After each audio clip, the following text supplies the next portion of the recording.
Trung Quốc, quốc gia láng giềng với nhiều duyên nợ và những sự tương đồng về văn hóa, luôn là điểm đến hấp dẫn đối với các tín đồ du lịch như mình. Mùa thu này, mình đã có một hành trình kéo dài nửa tháng đi qua 5 thành phố du lịch nổi tiếng của đất nước tỷ dân. Trong đó bao gồm 4 điểm đến nổi tiếng của vùng đất Giang Nam với cảnh sắc tươi đẹp là Hàng Châu, Ô Trấn, Tô Châu và Thượng Hải. Và mình cũng không quên thêm vào lịch trình thủ đô Bắc Kinh giàu giá trị văn hóa lịch sử. Mình là Leo Xỉn To và chào mừng các bạn đang đến với chuỗi vlog review du lịch Trung Quốc tự túc trên kênh của mình.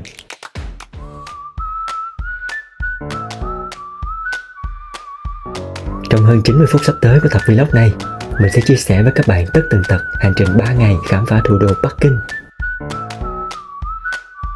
Chúng ta sẽ cùng đi với nhau từ quảng trường Thiên An Môn, nơi có an ninh được thắt chặt bậc nhất ở Trung Quốc, đến cung Vương Phủ, phủ đệ của một vị tham quan nổi tiếng trong lịch sử với rất nhiều những câu chuyện ly kỳ. Từ khu di tích đàn tế trời rộng lớn với những công trình kiến trúc mang tính chất biểu tượng, đến cung điện mùa hè Di Hòa Viên xa hoa của Từ Hy Thái Hậu. Mình cũng sẽ dẫn mọi người ghé qua Văn Miếu Quốc Tử Giám ở Bắc Kinh cùng những khu phố cổ Hồ Đồng nhộn nhịp. Và cũng không quên tìm đến sân vận động Tổ Chim, một công trình đã để lại cho mình rất nhiều ấn tượng từ khi còn bé. Bây giờ hãy cùng mình vào ngay với tập vlog của ngày hôm nay nha.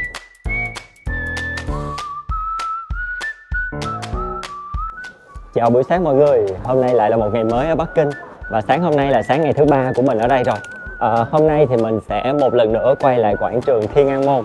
Nếu như bạn nào có coi cái tập mà mình đi Tử Cấm Thành á, thì cũng biết là hôm đó mình đi Thiên An Môn ở một cái cổng trên line tàu số 1 thì nó rất là đông luôn. Cho nên là hôm nay thì mình quyết định thử vận may ở một cái line tàu khác là line tàu số 2. Thì hy vọng nó sẽ vắng hơn. Để đến được khu vực này thì mọi người hãy đi line tàu số 2 đến cái trạm tên là Hoang Thiên Men. Mình sẽ để cái tên trạm ở đây nha. Bây giờ đang là khoảng 8 giờ sáng nha mọi người. Lúc nãy thì mình định ra khỏi nhà sớm hơn, nhưng mà ngoài trời nhiệt độ lạnh quá, mình không đi ra ngoài được, mình sợ bị bệnh. Hồi nãy là hồi sáng này lên tới, không phải lên tới mà là xuống tới âm 3 độ. Cái là mình cũng sợ mình đi ra đường mình bị bệnh, cái là mình ngồi mình chờ thời tiết. Mình chờ nó lên cỡ 1 độ thì mình mới dám đi ra đường. Cảnh sát và bảo vệ ở khắp nơi luôn nha mọi người. Quá trời là thắt chặt an ninh rồi. Dòng người xếp hàng ở phía trước đây. Nhưng mà vẫn đỡ hơn cái cổng metro line số 1 hôm bữa mình đi. Vé miễn phí nha mọi người có thể đặt trước. Và sẽ để một cái video hướng dẫn ở đây cho mọi người ha. Mọi người vào WeChat rồi copy cái tên tiếng Hoa của Thiên An Môn, rồi mọi người để lên cái phần tìm kiếm. Nếu mọi người muốn đi quảng trường Thiên An Môn á, thì chọn cái ở trên nha. Còn nếu như muốn đi cái cổng thì chọn cái ở dưới. Cái phần đi cái cổng Thiên An Môn ở dưới á, thì phải đăng ký trước 7 ngày và phải có số điện thoại Trung Quốc. Thành ra là mình không đăng ký được, mình bỏ qua luôn. Còn cái quảng trường Thiên An Môn thì có thể đăng ký trước 1 ngày là tối thiểu và tối đa là 7 ngày. Cho nên rất là dễ để đăng ký ha. Khung thời gian sớm nhất mình chọn là từ 6 giờ 52 cho tới 12 giờ. Chỉ cần điền các cái thông tin cá nhân của mọi người vào là đã có thể lấy được cái vé rồi. Finally, cuối cùng mình cũng đã bước vào được quảng trường Thiên An Môn. quá là mệt mỏi luôn. Cái chỗ kiểm tra an ninh lúc nãy kiểm tra khá là chặt chẽ mọi người ha. Mọi người đưa passport, sau đó sẽ chụp hình. Rồi người ta sẽ kiểm tra ba lô của mọi người. Mình đem theo rất là nhiều thiết bị ghi hình đó, cho nên là người ta cũng kiểm tra kỹ hơn. Kiểm tra cả cái mic ghi hình của mình, mic thu tiếng của mình luôn. Lạnh nha. Bây giờ thì mình sẽ tìm đường để đi ra phía quảng trường trung tâm để được nhìn thấy cái cổng Thiên An Môn. Hôm nay thì chỉ được nhìn thấy cái cổng thôi, chứ mình không có đặt được cái vé đi vô đó. Tại vì mình không có số điện thoại Trung Quốc giống như mình nói với mọi người lúc nãy đó. Ôi, ở trong đây cũng có khu vực bán đồ ăn nữa nha. Mình cứ tưởng trong đây là không cho mua bán gì luôn chứ. Phía trước mặt mình đang rất đẹp luôn. Bên phải là hàng ngân hạnh đổ vàng nè. Bên trái là hàng liễu vẫn còn xanh. Đẹp quá.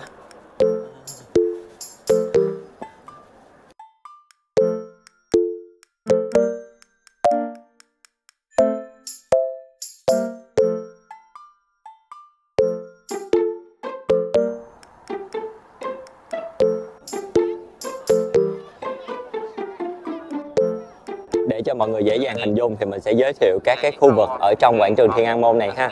Đầu tiên là trước mặt của chúng ta sẽ là cổng Thiên An Môn. Bên phía tay trái của cổng Thiên An Môn sẽ là Đại lễ đường nhân dân, nơi diễn ra các sự kiện quan trọng của Trung Quốc. Tiếp theo sẽ là một cái đài tưởng niệm, và phía sau cái đài tưởng niệm này sẽ là lăng của Mao Trạch Đông. Và ở phía bên trái của lăng Mao Trạch Đông sẽ là Bảo tàng Quốc gia Trung Quốc. Nó sẽ tạo thành một cái vòng bao quanh toàn bộ khu vực quảng trường Thiên An Môn ở đây. Hiện tại bây giờ đang là khoảng 8 giờ sáng nha mọi người, và ở xung quanh đang rất đông các đoàn du khách luôn. Thật ra du khách ở đây là du khách nội địa Trung Quốc đó mọi người, khách du lịch nước ngoài rất ít luôn. Không biết có phải là duy nhất mình là người nước ngoài ở đây không, mình không thấy bóng dáng của bất kỳ một bạn Tây nào luôn. Còn nếu như người châu Á thì bó tay nha. Trời đất ơi, hồi nãy lúc mình qua kiểm tra an ninh á, thì kiểu giống như người ta cũng hơi bị bối rối trong cái việc mà kiểm tra an ninh của người nước ngoài. Thành ra là cũng hơi bị lâu một xíu. Trước mặt chúng ta bây giờ đang là cổng Thiên An Môn. Đây là một cánh cổng thuộc quần thể Cố Cung Tự Cấm Thành mọi người ha. Và nó còn được biết đến với tên gọi là Tiền Môn, một trong những địa điểm quan trọng bậc nhất của quảng trường Thiên An Môn.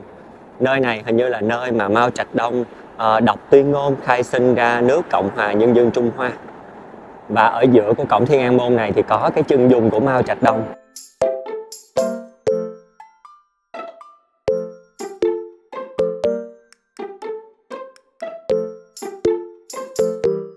Điều đặc biệt của bức chân dung Mao Trạch Đông được treo ở giữa cổng Thiên An Môn đó chính là nó không phải là hình chụp nha mọi người, mà nó là một cái bức tranh vẽ. Mỗi năm thì sẽ có một họa sĩ được chọn để vẽ mới bức tranh này. Mình đã tham quan xong khu vực quảng trường Thiên An Môn, một trong những nơi mà kiểu sóng gió nhất trong cái cuộc hành trình này mà mình đã tham quan. Phải đến tận 3 lần mới đặt chân vô được trong này. Cách dễ nhất để cho mọi người có thể đến được khu vực quảng trường Thiên An Môn mà không bị đi bộ quá nhiều, đó chính là sử dụng hệ thống metro lai tàu số 2 đến trạm Chiên Mễn và mọi người ra cổng exit A. Nó sẽ nằm ở phía đằng này nè mọi người. Sau đó thì sẽ có một cái đường underpass đi bộ dưới lòng đất để cho mọi người có thể qua cái khu vực check an ninh với lại check vé ở phía bên kia đường. Mình đã đến được trạm metro mang tên là Bay Hải B. Mọi người hãy đến cái trạm này rồi đi ra cổng exit B nha. Và đi thêm vài trăm mét nữa thì có thể vào trong cung Vương Phủ. Đây sẽ là hướng này. Cung Vương Phủ là một trong những cái di tích đặc biệt của Trung Quốc và là một trong những nơi mà chúng ta nên đến khi mà đến với Bắc Kinh. Đó, bây giờ thì mình sẽ đi vào trong cái khu vực Cung Vương Phủ này. Sẽ có rất là nhiều câu chuyện thú vị ở trong cái phủ này mà mình muốn kể cho mọi người nghe. Mọi người tiếp tục theo dõi video nha. Lát nữa mình sẽ kể những câu chuyện đó. Bây giờ đang là khoảng 9 giờ 30 phút sáng ha mọi người. Lượng khách đổ về Cung Vương Phủ đang cũng rất là đông luôn. Ở đâu ở Bắc Kinh đi tham quan cũng rất là đông. Trước khi vào Cung Vương Phủ thì chúng ta sẽ đi qua một cái dãy phố cổ mà ở bên này người ta gọi là Thụ Thông. Có rất là nhiều hàng quán bán đồ ăn và quà lưu niệm ở ngoài này luôn. Và Thụ Thông hay là Thụ Thông, không biết là mình đọc đúng hay không, cũng là một trong những cái đặc trưng của Bắc Kinh. Tại vì đây sẽ là những cái dãy phố cổ ghi dấu lại những cái đời sống văn hóa cũ của người dân Bắc Kinh. Họ lưu trữ lại toàn bộ những cái kiến trúc của những cái Thụ Thông này. Khi mà có thời gian thì mọi người có thể đi len len vào những cái Thụ Thông. Nó sẽ nằm ở xung quanh cái khu vực Cố Cung đó mọi người. Cái cung Vương Phủ này cũng nằm gần như là cạnh bên Cố Cung. Nhưng mà cái cách di chuyển bằng tàu điện ngầm thì nó hơi vòng vòng một xíu. Tại vì cái lai tàu thì sẽ phải xoay né cái Cố Cung qua. Cho nên là mình phải đi nguyên một cái đường vòng như thế này mới có thể tới được đây.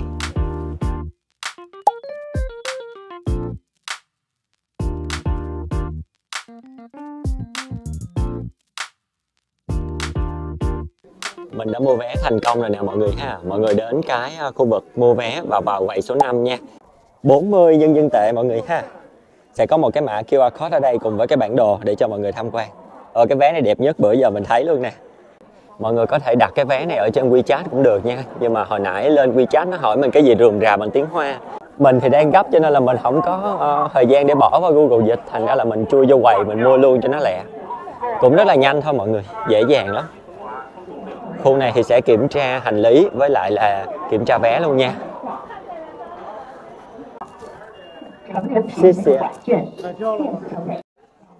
Rất là nhanh chóng mình đã qua được cổng kiểm tra an ninh. Mọi người nhớ là không được đem hộp quẹt theo nha. Các anh nào có hút thuốc thì đừng có đem hộp quẹt vô đây. Và đây là cái cổng vào của Cung Vương Phủ. Đông quá trời. Thiệt sự. Đi đâu cũng đông hết trơn. Thôi bây giờ bắt đầu cái chuyến khám phá Cung Vương Phủ nha. Một công trình rất là đặc biệt và mình rất muốn dẫn mọi người đi trong chuyến ở Bắc Kinh lần này. Trước mặt chúng ta là lối vào chính thức của cung Vương Phủ ha. Ở bên tay phải sẽ có một con sư tử đực và ở bên tay trái sẽ có một con sư tử cái. Để phân biệt thì mọi người phân biệt là sư tử cái sẽ có một bé sư tử con ở bên dưới này nè. Còn sư tử đực thì ở bên dưới đó sẽ là một trái trâu ha. Cổng đây rồi, vào thôi. Mình cũng khá là nôn nóng để tham quan cái công trình này, tại vì nó có rất là nhiều điều thú vị mọi người. Bước qua cánh cổng cung Vương Phủ, vào thôi. Cung Vương Phủ là một trong những cái phủ vương gia được bảo tồn tốt nhất và là cái phủ duy nhất được mở cửa để đón du khách ở Trung Quốc luôn đó mọi người. Cái tên cung Vương Phủ của khu vực này xuất phát từ vị chủ nhân cuối cùng của cái biệt phủ này là cung Thân Vương Dịch Hân. Thành ra là nó có tên là cung Vương Phủ mọi người ha. Còn về vị chủ nhân đầu tiên đó chính là Hòa Thân.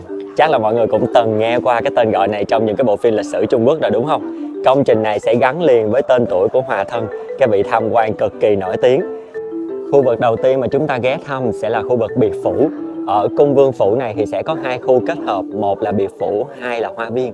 Bây giờ chúng ta đi biệt phủ trước nha. Đây là một cái sơ đồ thu nhỏ của cung Vương Phủ mọi người ha. Khu vực ở ngoài trước này là biệt phủ chúng ta đang đi nè. Khu vực ở phía sau đó sẽ là hoa viên. Đó, hai khu kết hợp lại thì thành toàn bộ cái cung Vương Phủ. Trong đây cũng trưng bày hình ảnh của những cái ô cửa sổ. Mọi người hãy ghi nhớ những cái ô cửa sổ này nha, lát nữa sẽ có điều thú vị về nó. Nói một chút về Hòa Thân thì ông là một cái vị vương gia, cũng đồng thời là một vị tham quan rất là nổi tiếng trong lịch sử của Trung Hoa. Kiểu giống như là dưới một người nhưng mà trên vạn người vậy đó mọi người. Và theo truyền thuyết thì ông có một cái câu nói rất là nổi tiếng là thứ gì nhà vua có thì ta cũng phải có, thứ gì nhà vua không có ta vẫn phải có cho bằng được. Cũng chính vì cái sự hơn thua này cũng như là cái lối sống xa hoa cho nên là ông tôn tạo cái khu vực phủ của mình nó giống như là một cái hoàng cung thu nhỏ vậy đó mọi người. Và có một điều đặc biệt trong phong thủy của cung Vương Phủ. Người ta nói rằng ở Bắc Kinh thì có hai cái long mạch. Một long mạch đầu tiên là long mạch khô thì nằm ở Tử Cấm Thành. Và long mạch thứ hai người ta gọi là long mạch nước. Và cung Vương Phủ thì nằm trên cái long mạch đó luôn. Chính vì cái điều này mà lát nữa chúng ta sẽ khám phá thêm câu chuyện là vì sao có rất nhiều cái công trình trong cung Vương Phủ này ăn cắp từ cố cung. Nhưng sau khi người ta phát hiện ra lại không dám đem nó ngược về cố cung.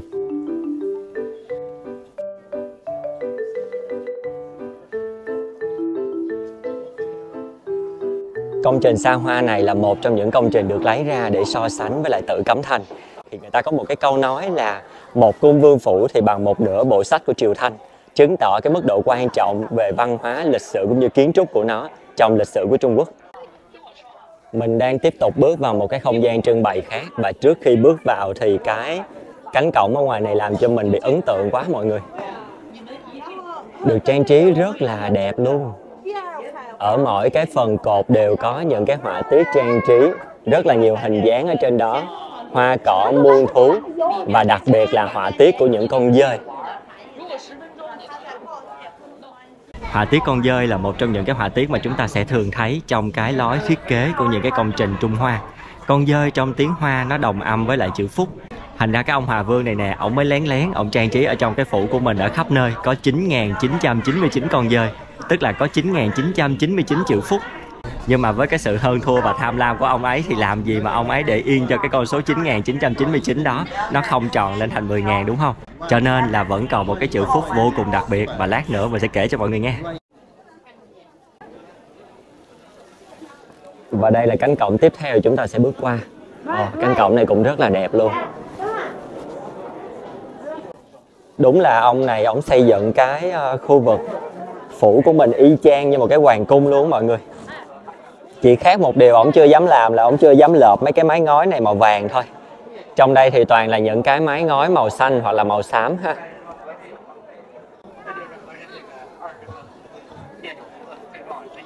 Đây là một vài cái không gian nội thất bên trong mọi người ha.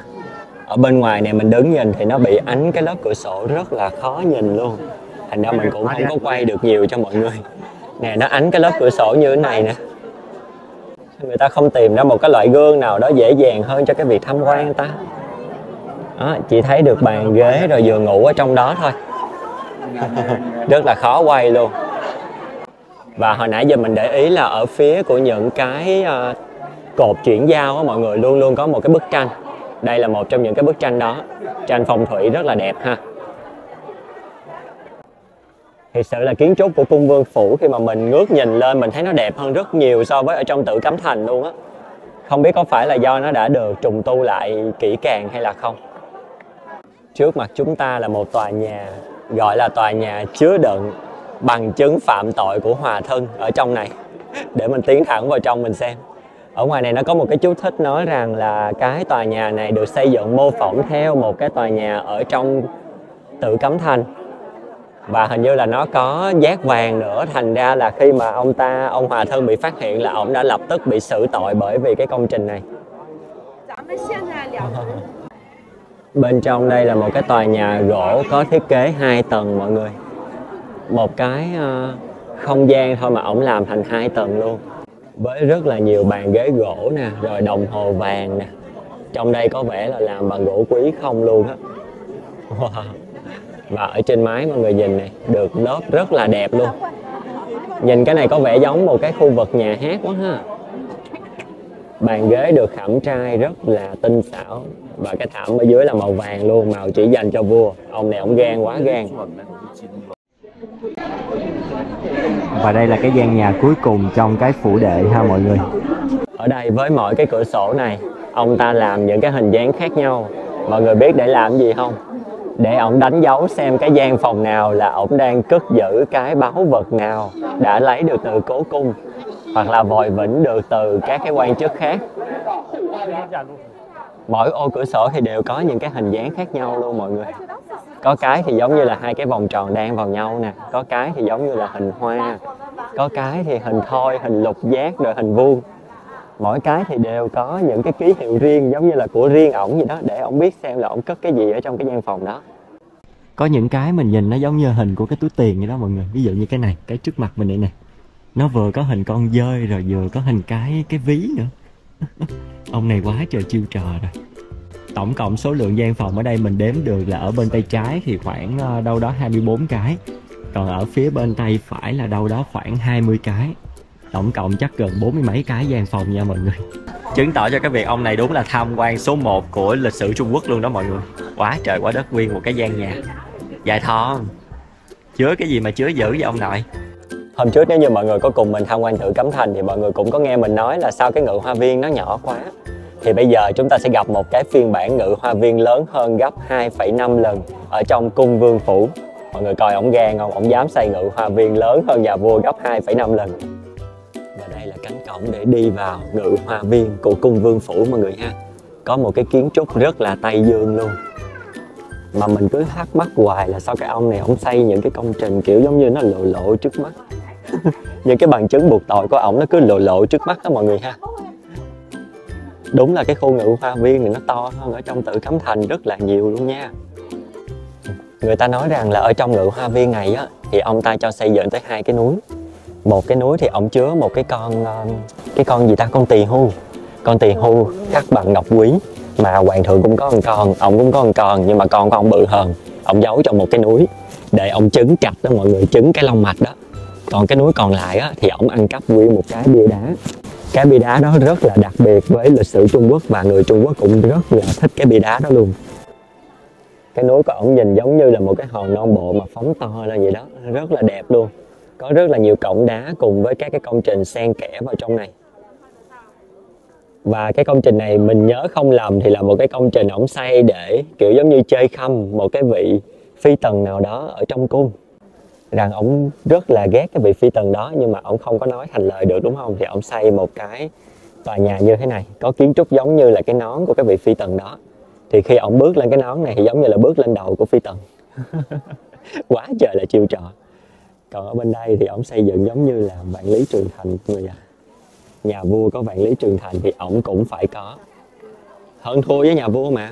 Đó, tôi làm cho tới cùng. Cái trường thành mini của ổng không được vô mọi người ơi, vô được tới đây thôi. Đó, để mình vượt qua cái rào này mình quay cái trường thành. Cái trường thành mini của ổng thấy cưng ghê. Hình ảnh của cái trường thành thu nhỏ trong cung Vương Phủ nhìn từ phía dưới mọi người ha. Còn đây là cái công trình mà hồi nãy chúng ta thấy ở trên nè. Ở bên dưới này có thờ Quan Âm mọi người ạ. Và tiến về phía này thì chúng ta có một cái hồ nước. Hôm bữa trong Ngự Hoa Viên ở Tử Cấm Thành mình không có thấy hồ nước nha. Ông này ổng quá trời ổng rồi. Không những mà ổng xây rộng hơn 2,5 lần mà ổng còn có nhiều thứ hơn ở trong Tử Cấm Thành nữa. Cái hoa viên của ổng thật sự là hoành tráng nha. Đẹp quá trời đẹp luôn á. Mọi thứ nó cứ lộ lộ như thế này đó, rồi sao không bị bắt cho bằng được. Đi cái hoa viên của ổng xong mình thấy hoa viên ở trong Tử Cấm Thành không là gì hết trơn. Ở trong đó được cái là có rất nhiều những cây cổ thụ và những công trình kiến trúc nhìn rất là hoành tráng. Còn ở đây á, cái hoa viên của ông Hòa Vương này thì đúng chất là thư giãn đó mọi người, enjoy cuộc sống rồi đó. Có hồ nè, cây cỏ nè, rồi núi đá rồi nè. Nhìn khung cảnh nó thơ mộng hơn rất là nhiều so với Ngự Hoa Viên ở trong Tử Cấm Thành luôn.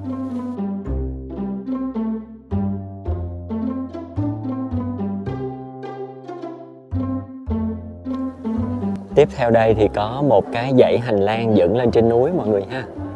Ở đây thì chúng ta cũng có thể thấy họa tiết của những con dơi nè. Chắc là một vài trong số 9.999 con dơi của ổng đây. Bây giờ thì mình đi vô cái đường này. Ở đây người ta phục hồi lại nhìn nó đẹp ghê luôn á. Đây sẽ là cái lối dựng lên trên này ha. Ồ đẹp quá. Bên đây thì lại là một cái núi khác nữa nè. Đó, cái đường kia thì dẫn lên tuốt ở trên cái núi trên kia ha. Còn cái đường này thì sẽ dẫn vào một cái bí mật động trời khác của ổng.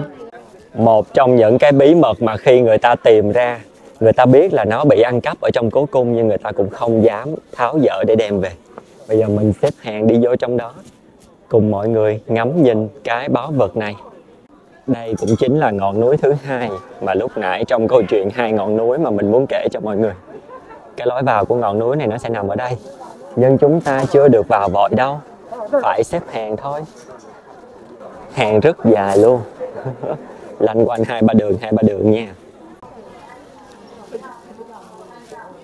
Cái báu vật đó đã ở trước mặt chúng ta, ở trong hang, ngay đây mọi người. Mọi người chưa nhìn thấy được đâu, để mình đi vô trong rồi mọi người cùng nhìn với mình ha. Và ở trước cửa hàng sẽ cho chúng ta một cái chú thích liên quan tới chữ Phúc lớn do vua Khang Hy viết.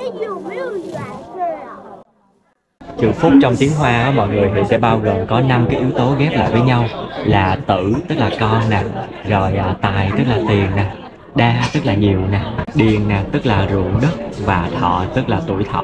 Thì khi mà 5 cái yếu tố này nó tổng hợp lại thành một chữ thì nó ra cái chữ Phúc. Thành ra người ta nói là cái chữ Phúc mà do vua Khang Hy này viết thì rất là quý báu, nó chỉ có một trên đời thôi. Mà cái ông Hòa Vương này ổng lại ăn cắp từ trong cố cung đem về tận cái cung vương phủ của ổng để. Sau đó thì ông xây dựng một cái núi chùm lên cái chữ Phúc này để che giấu cái báu vật này. Đây sẽ là cái đường vô để chúng ta có thể đến được cái chữ Phúc mà người ta thường gọi là thiên hạ đệ nhất Phúc. Người Trung Quốc rất là thích vào cái khu vực hang này để sờ cái chữ Phúc đó, lấy phúc đức cho bản thân mình. Đây là chữ Phúc mà ai cũng muốn sờ vào đây mọi người. Vẫn chưa thấy được. Đó, người ta đang sờ. Thật ra là sờ vào cái kính ở phía ngoài chữ Phúc nha. Đây là chữ Phúc do vua Khang Hy viết.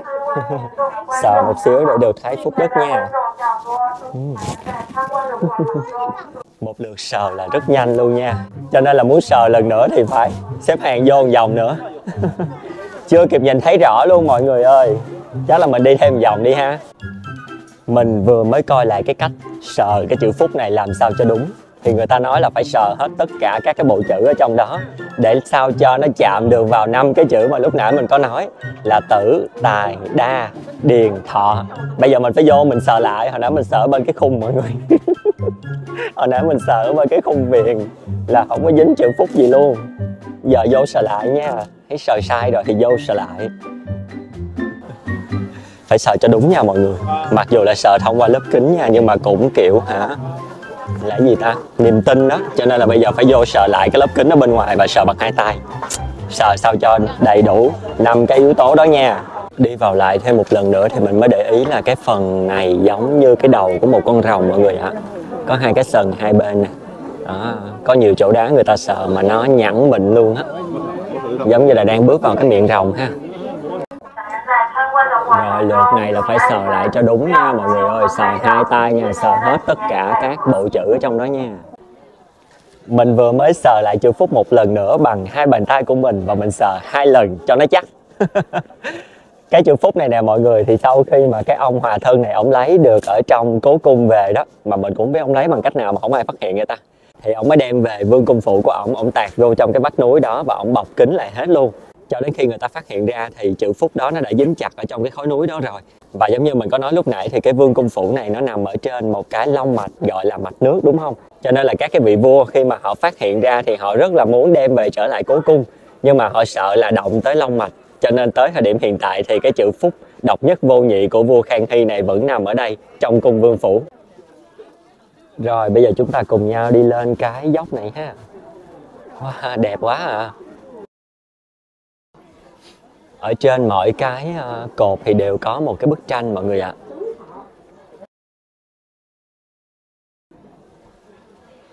Quá trời là đẹp luôn nè.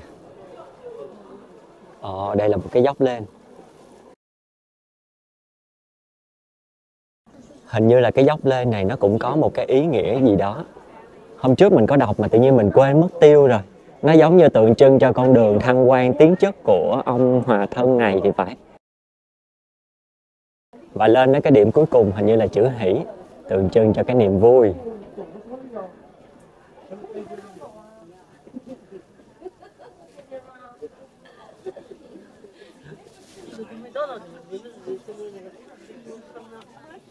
Phía bên còn lại thì cũng là một cái dãy hành lang đi xuống lại luôn ha mọi người. Nó cũng giống như cái dãy hành lang bên kia thôi, nhưng mà cái dãy hành lang bên này chưa được sơn sửa lại nè. Nó mang cái nét hoài cổ. Đó. Những cái màu sơn bên đây thì nó bị tróc hết rồi.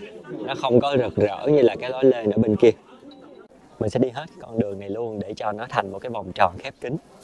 Đây, quẹo qua đây.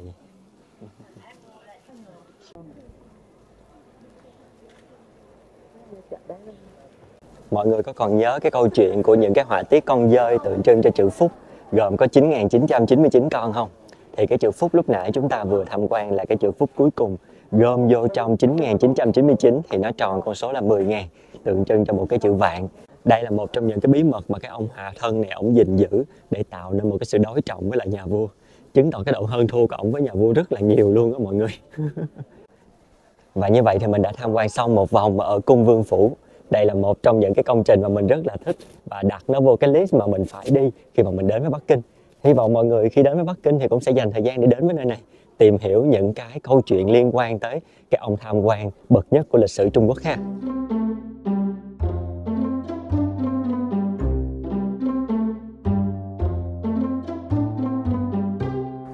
Đang đi trên đường thì mình thấy có một cái công viên gọi là công viên Bắc Hải. Và hình như trong đó có rất là nhiều cái cảnh đẹp hay sao đó. Bây giờ mình sẽ thử đi vô. Đây là quầy bán vé nè mọi người. Và đây là cái vé ha. Chỉ có 5 tệ thôi. Giờ đi vô thử công viên nha. Mình không biết trong công viên này có gì, mình cứ vô thôi. Bay2 Park, tạm dịch là Bắc Hải đi nha.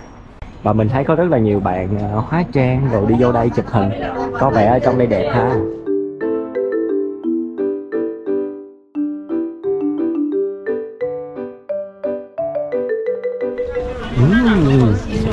Ôi chú cha, đẹp dữ vậy. Wow. Ê, bất ngờ nha. Ôi đẹp quá.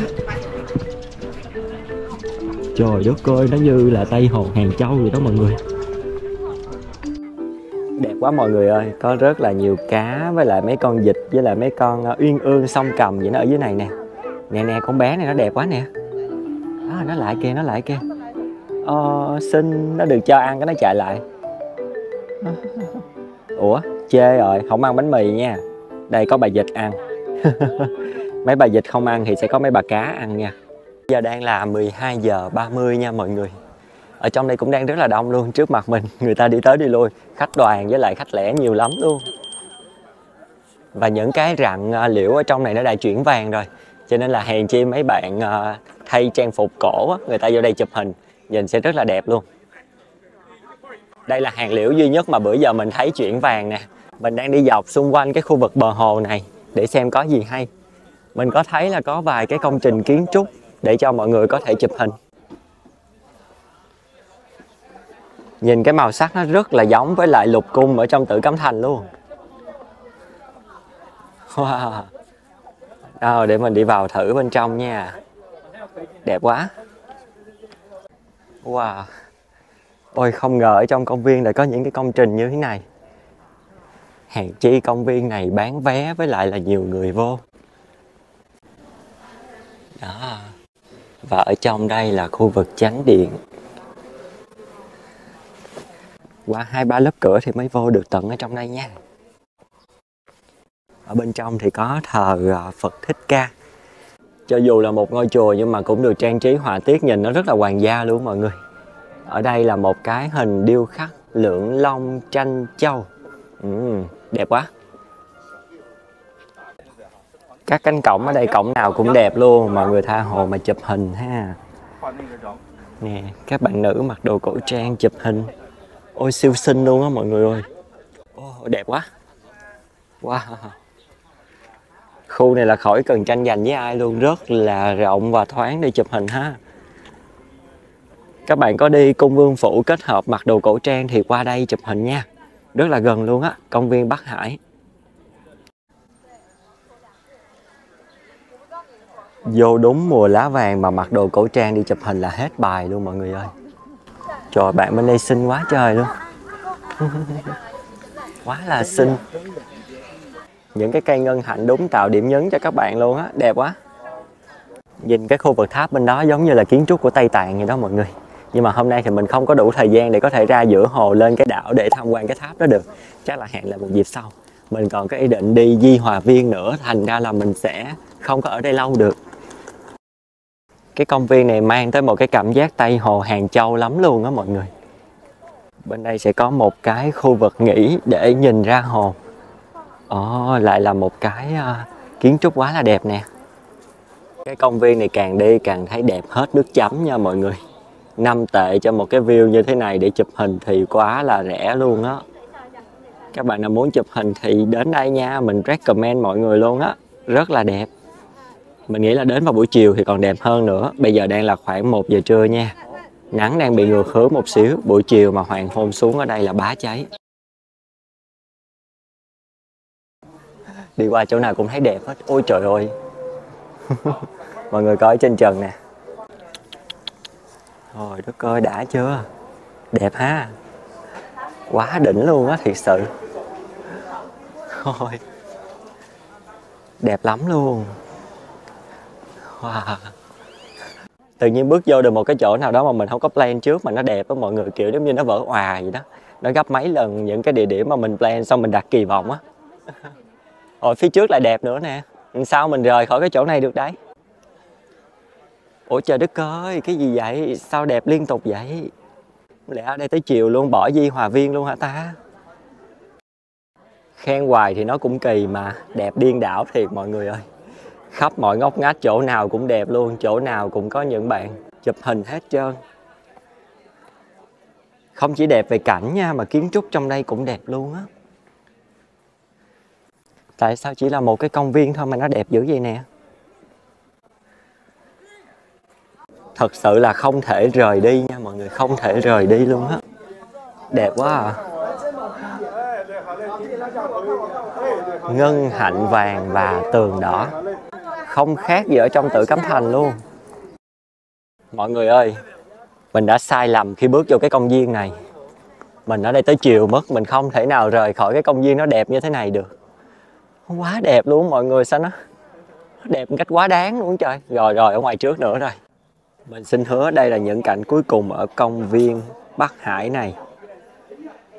Mình thề luôn, xong cảnh này mình đi, mình không ở đây nữa. Nó đẹp quá rồi, mình ở đây là mình ở tới chiều. Cái cổng này là một trong những điểm nhấn cuối cùng nha. Đẹp quá trời. Xuất sắc. À, có con bé đang được chụp hình kìa, cưng quá. Gần như tất cả mọi người đều đã tập hợp ở đây. Cái cổng đẹp quá trời luôn mọi người ơi. Mê đắm, mê đắm. Wow. Đẹp quá, tất cả mọi người đều đang ở đây. Wow.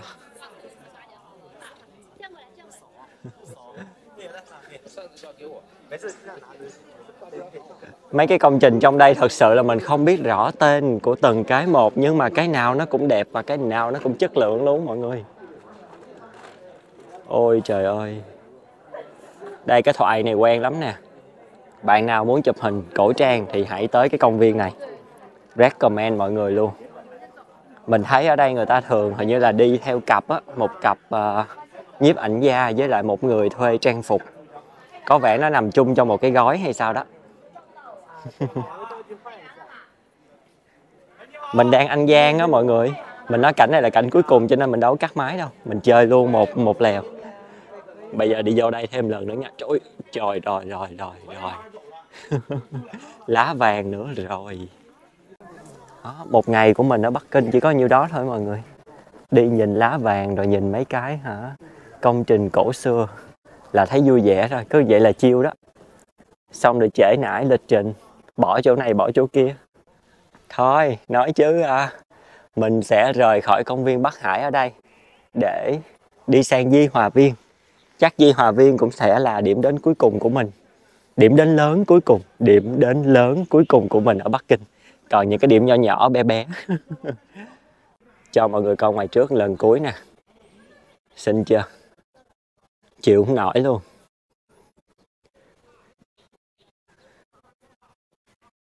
Mình đang có mặt ở cái trạm tàu tên là Beijing Station mọi người ha.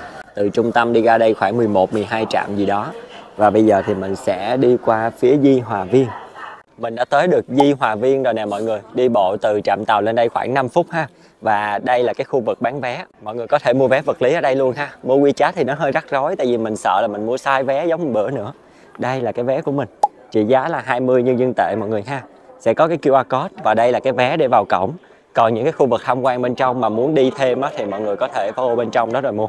Chúng ta đang ở phía cổng vào này và đây sẽ là cái khu vực tham quan chính của chúng ta. Có vẻ đây là núi Vạn Thọ nè và hồ Côn Minh là khu vực ở dưới đây. Toàn bộ hai cái này cộng lại với nhau thì sẽ ra khu vực Di Hòa Viên. Và ngay từ khu vực cổng vào đầu tiên mình đã thấy một công trình bị rào lại và xây dựng. Hoài luôn mọi người ơi, đi tới đâu xây dựng tới đó là mình nha. Cái khu vực này là một cái cầu dẫn vào cổng chính của Di Hòa Viên. Nó được gọi là con đường Tô Châu. Ở đây thì vua Càn Long xây dựng cho mẹ mình một cái khu phố nhìn giống như là vùng sông nước Tô Châu á mọi người. Cho nên nó có tên là con đường Tô Châu. Di Hòa Viên hay còn được gọi là Summer Palace, cung điện mùa hè mọi người ha. Từ phía lối vô của cái cổng mình chọn ngày hôm nay thì có vẻ là phải leo lên cái núi, sau đó mới đi ngược trở xuống thì mới thấy cái hồ được. Mình không biết là có cổng nào khác hay không. Bây giờ thì chúng ta sẽ men theo cái cầu thang này để leo lên một cái quần thể cung điện nè. Thở quá thở luôn. Cái công trình này được xây dựng từ thời nhà Thanh. Nó xây dựng thì cũng không đúng, được phục dựng từ thời nhà Thanh bởi Từ Hy Thái Hậu mọi người ha.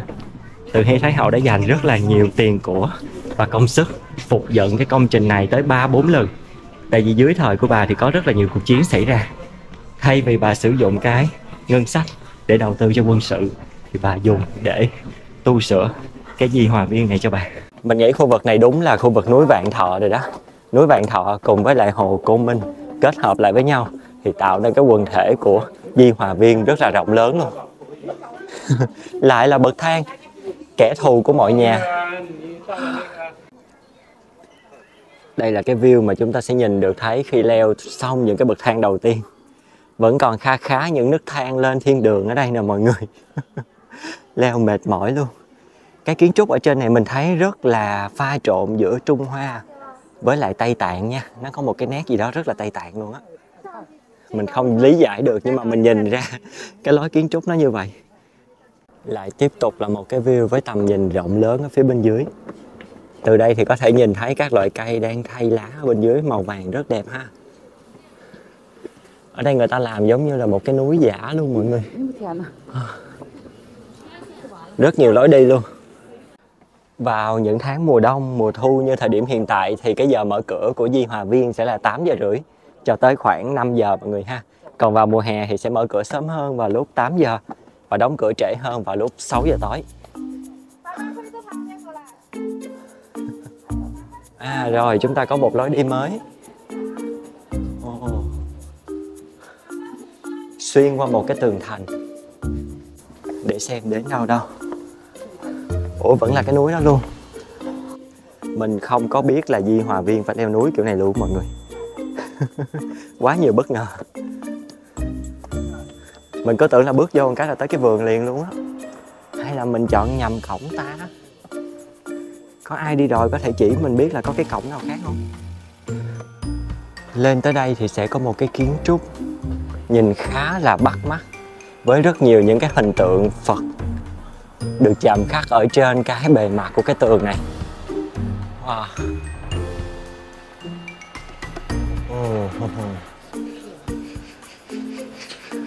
Rất là đặc biệt ha. Rất là đặc biệt luôn mọi người. Cả một cái bức tường.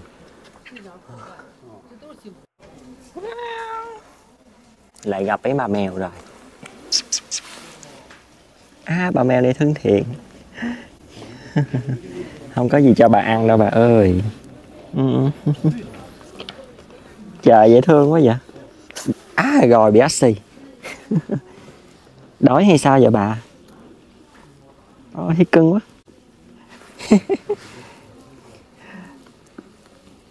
Đừng cắn nha.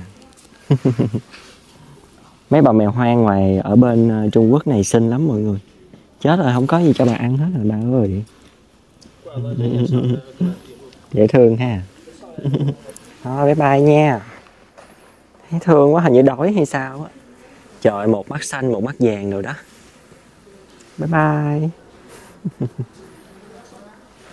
Đi theo hả? Chết rồi, đi theo rồi.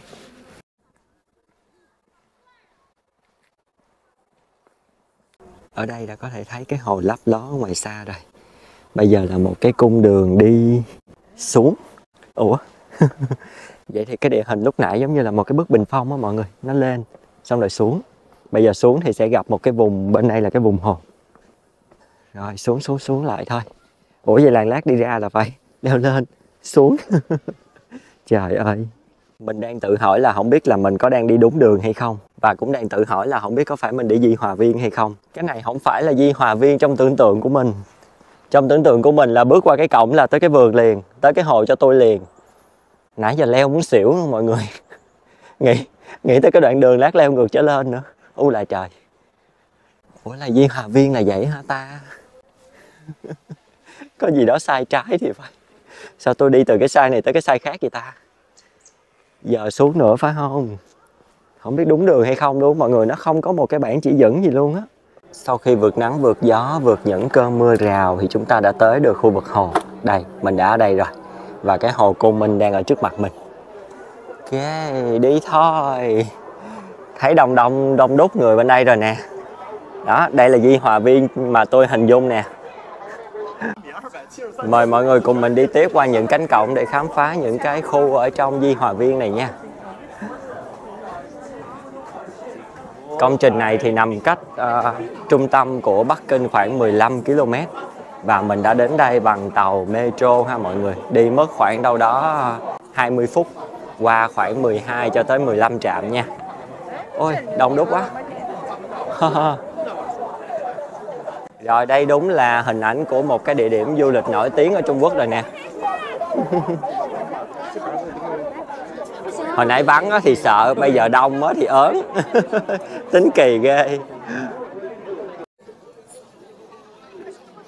Ở đây thì có một cái hòn đá mang tên là đá linh chi xanh mọi người ạ. Nhìn bằng mắt thường bây giờ mình vẫn thấy nó là màu trắng nha, không phải màu xanh. Ở trên cái bản chú thích này nói rằng là có một người đã phát hiện nó ở gần cái vùng núi của Bắc Kinh. Sau đó thì trên đường vận chuyển thì hết chi phí. Ông đã phải bỏ nó lại ở một cái vùng hoang vu nào đó. Sau đó thì Hoàng đế Càn Long đã phải chi rất là nhiều tiền để có thể đem nó về cái khu vực Di Hòa Viên này. Sao nó đâu có giống nắm linh chi đâu ta. Ở dưới chân của nó thì được trang trí hình ảnh của sóng biển mọi người. Bên dưới này trang trí rất là đẹp nè. Còn ở trên thì nhìn nó rất là hoang sơ. Với lại nó màu trắng nữa, không phải màu xanh. Và có thêm một thông tin nữa là cái viên đá này được công nhận là viên đá to nhất được trang trí trong tất cả những khu vườn hoàng gia ở Trung Quốc.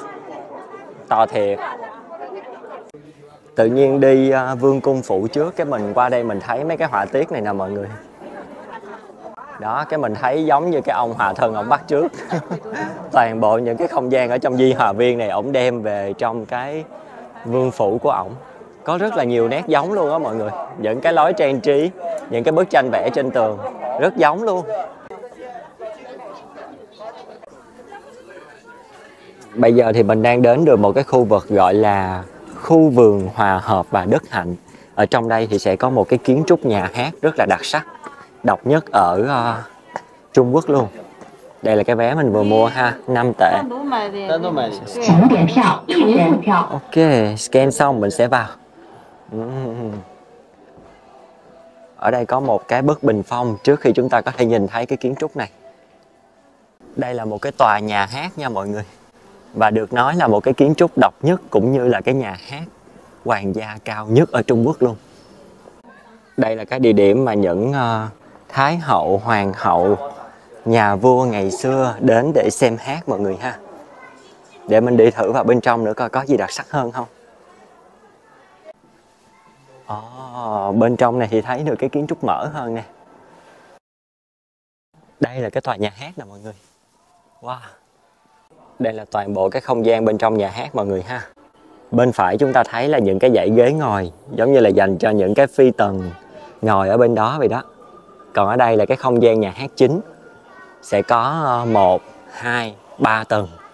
Đó, sân khấu nhà hát cao nhất của hoàng gia Trung Quốc. Đúng là cái kiến trúc này là độc nhất nha. Bữa giờ đi chưa thấy ở đâu. Bên dưới này thì sẽ có những cái dãy cầu thang, 2-3 cái dãy cầu thang luôn để đi lên trên cái phần lầu ở trên. Đây là bên trong ha. Wow. Cái bục của sân khấu rất là cao nha mọi người. Bên đây nó có một cái cổng vô nè, để đi qua cái sân khấu ở bên này. Và ở bên sân khấu bên này mà muốn lên được tầng trên á, thì sẽ có những cái bậc thang như thế này đây. Đây nó sẽ có những cái bậc thang uốn cong, làm rất là đẹp luôn để đi lên bên trên ha. Không biết khi diễn ở trên lầu mà diễn một lúc 3 tầng như vậy nó hoành tráng cỡ nào luôn á trời. Quá trời quá đất rồi. Khu vực ở bên trong này đang bị đóng lại, có vẻ là khu để cho nhà vua với lại thái hậu ngồi nè. Sẽ nhìn trực diện qua bên cái sân khấu ở bên đây luôn. Đây, nhìn một phát là trực diện bên đây luôn ha. Ôi, khi mà diễn một lúc 3 tầng thì chắc nó hoành tráng dữ luôn á.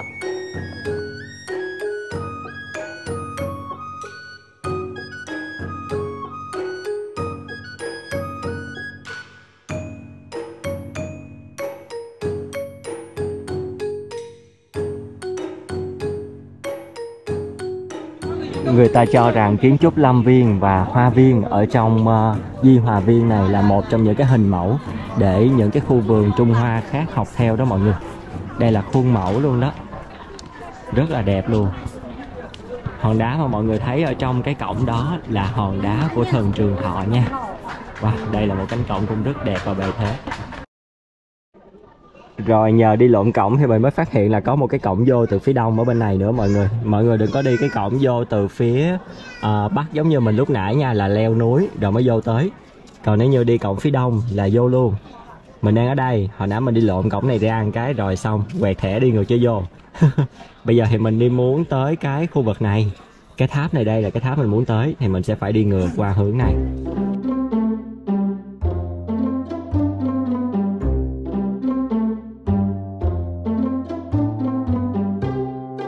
Vậy là tính ra bữa nay đi Di Hòa Viên là mình tính sai đường toàn bộ luôn mọi người.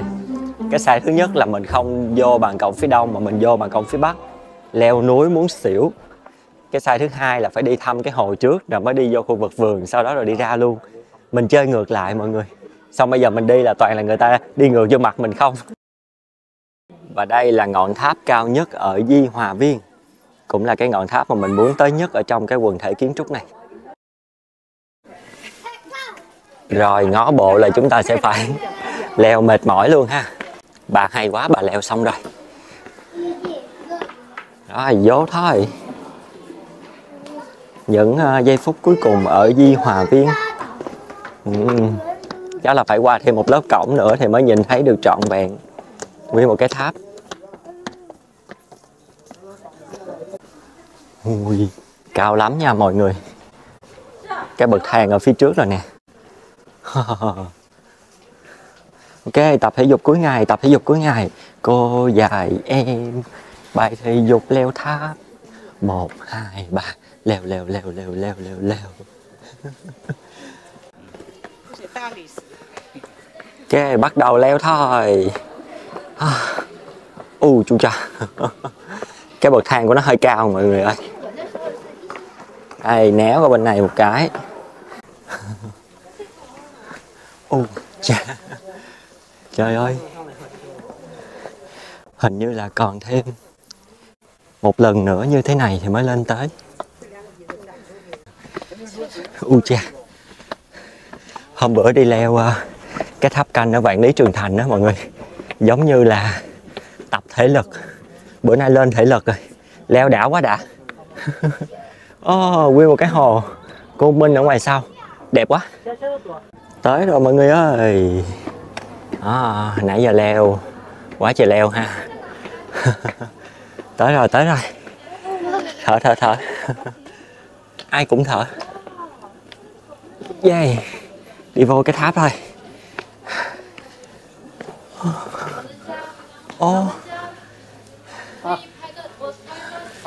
Khó thấy quá ta. Wow. Tới được chân tháp rồi nè.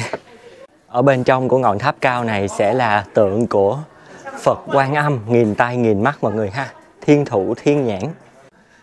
Kiến trúc ở trên mái cũng rất là đẹp. Xung quanh đây vô cùng thoáng đãng luôn mọi người. Tại vì ở trên này là cao nhất của cái khu vực Di Hòa Viên này rồi. Chúng ta chỉ tới được cái bệ chân tháp thôi nha mọi người. Không có leo lên trên được nữa. Lên đây thì khó nhìn thấy cái tháp nha. Đâu để ngước lên trên thử coi. Nè. Cái tháp chúng ta đã thấy ở dưới. Ngọn tháp biểu tượng này có tên là tháp Phật Hương hay là Pháp Hương Phật mọi người ha. Được xây dựng dưới thời nhà Thanh, cao tổng cộng là 20 m. Ở trong cái khu vực Di Hòa Viên này thì đáng tiếc là các cái công trình kiến trúc ban đầu nó đều bị phá hủy dưới cái thời chiến tranh. Ở thời điểm hiện tại chúng ta thấy thì đều là những cái công trình phục dựng lại ha mọi người.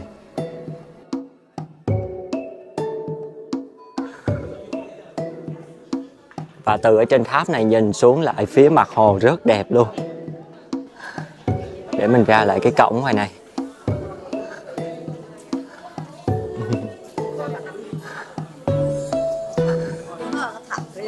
Đây là cái phía tháp nhìn ra vùng hồ. Wow, bao la rộng lớn bát ngát luôn.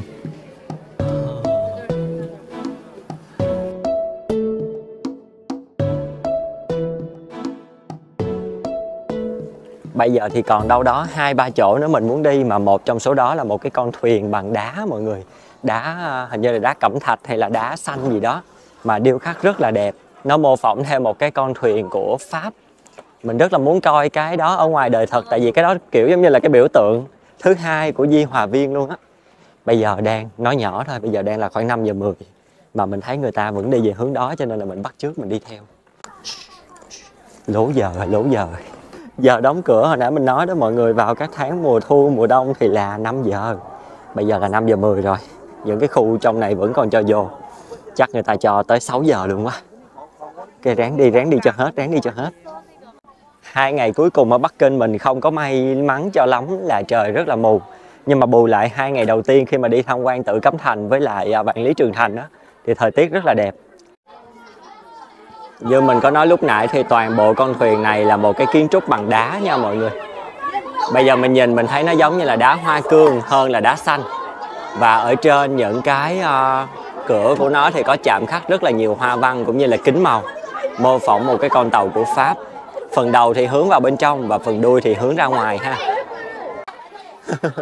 Những đứa học sinh nó nhốn nháo cuối ngày quá trời. Đây chúng ta sẽ có một cái góc nhìn khác về cái con thuyền này ở đây.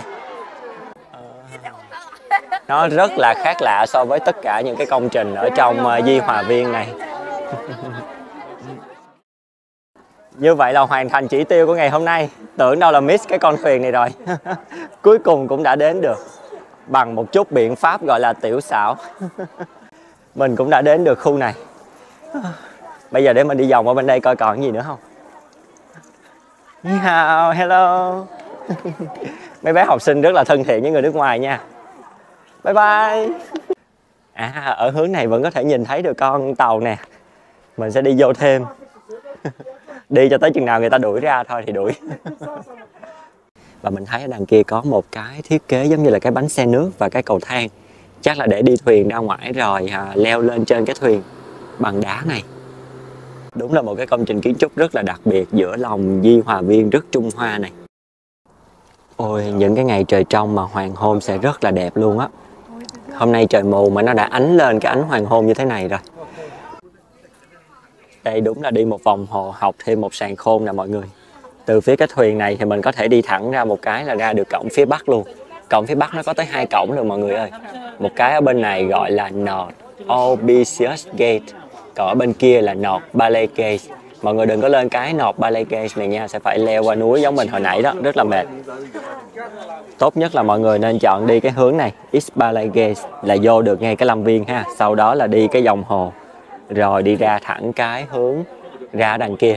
Hoặc là ngược lại, đi vô bằng cái hướng này, rồi đi một vòng, sau đó ra lại cái hướng bên này ha. Bây giờ thì mình sẽ đi bộ một xíu xuống lại lai tàu điện ngầm và đi đến một cái công trình cũng nổi tiếng không kém Bắc Kinh. Đó chính là Thiên Đàng. Mọi người cùng đi với mình ha. Mình đã thấy rất nhiều cây lá vàng ở lối vào của Thiên Đàng. Oh wow. Mới lên ngay cái trạm MRT luôn. Ôi, nguyên một rừng cây lá vàng luôn.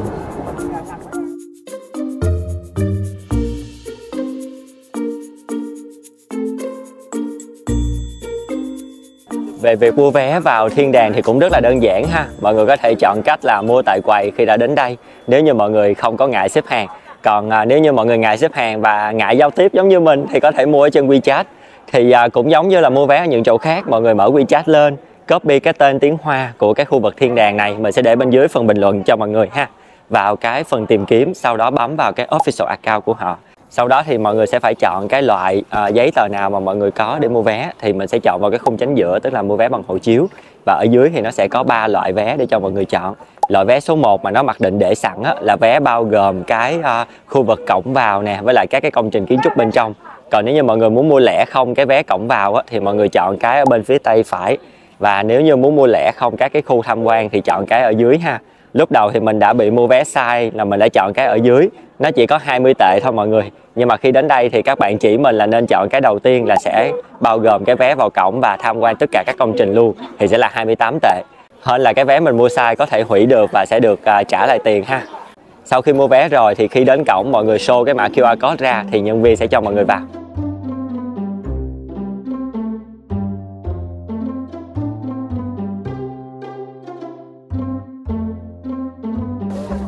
Thiên Đàng có nghĩa là đàng tế trời đó mọi người.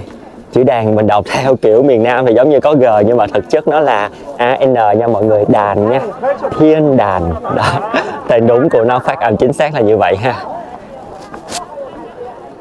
Và bây giờ mình bắt đầu bước lên những cái khu vực đầu tiên của cái đàn tế trời này. Wow, là một cái không gian mở rộng luôn. Khu vực dưới kia sẽ là khu vực của gò vang, tức là cái khu vực mà có các công trình kiến trúc có cái độ vang của âm thanh. Còn khu vực bên tay trái của mình bây giờ là lối vào của Kỳ Niên Điện, tòa kiến trúc biểu tượng của Thiên Đàng.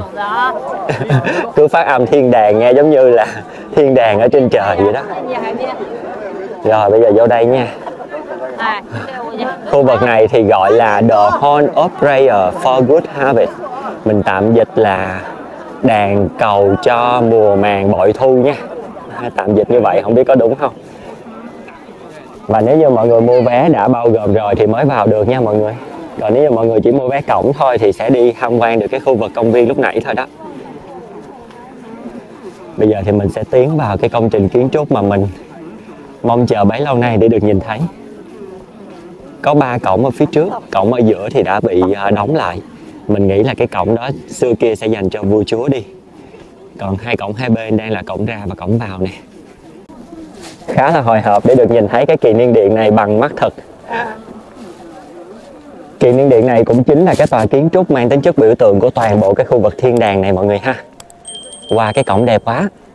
Cái mái cổng ở đây là màu xanh lá cây với lại màu xanh dương mọi người, không phải là màu vàng giống như ở trong Tử Cấm Thành nữa. Đây là Kỳ Niên Điện. Wow, đẹp quá. Ôi trời ơi, tòa kiến trúc mà mình muốn ngắm nhìn bấy lâu nay đã ở trước mặt. Một phần mình thích cái công trình kiến trúc này tại vì có tên mình ở trong đó. Kiến trúc gồm có 3 tầng nha mọi người. Ở trên một cái bệ cũng có 3 tầng luôn. Ôi đẹp quá, đẹp quá.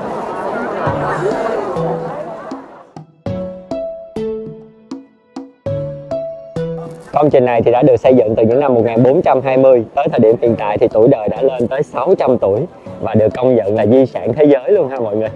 Quá là đẹp luôn, cuối cùng cũng đã đến được đây. Bây giờ mời mọi người cùng mình đi lên trên đó ha. Chúng ta sẽ vượt qua một cái bệ đá trắng gồm có 3 tầng để có thể lên tới khu vực Kỳ Niên Điện. Let's go!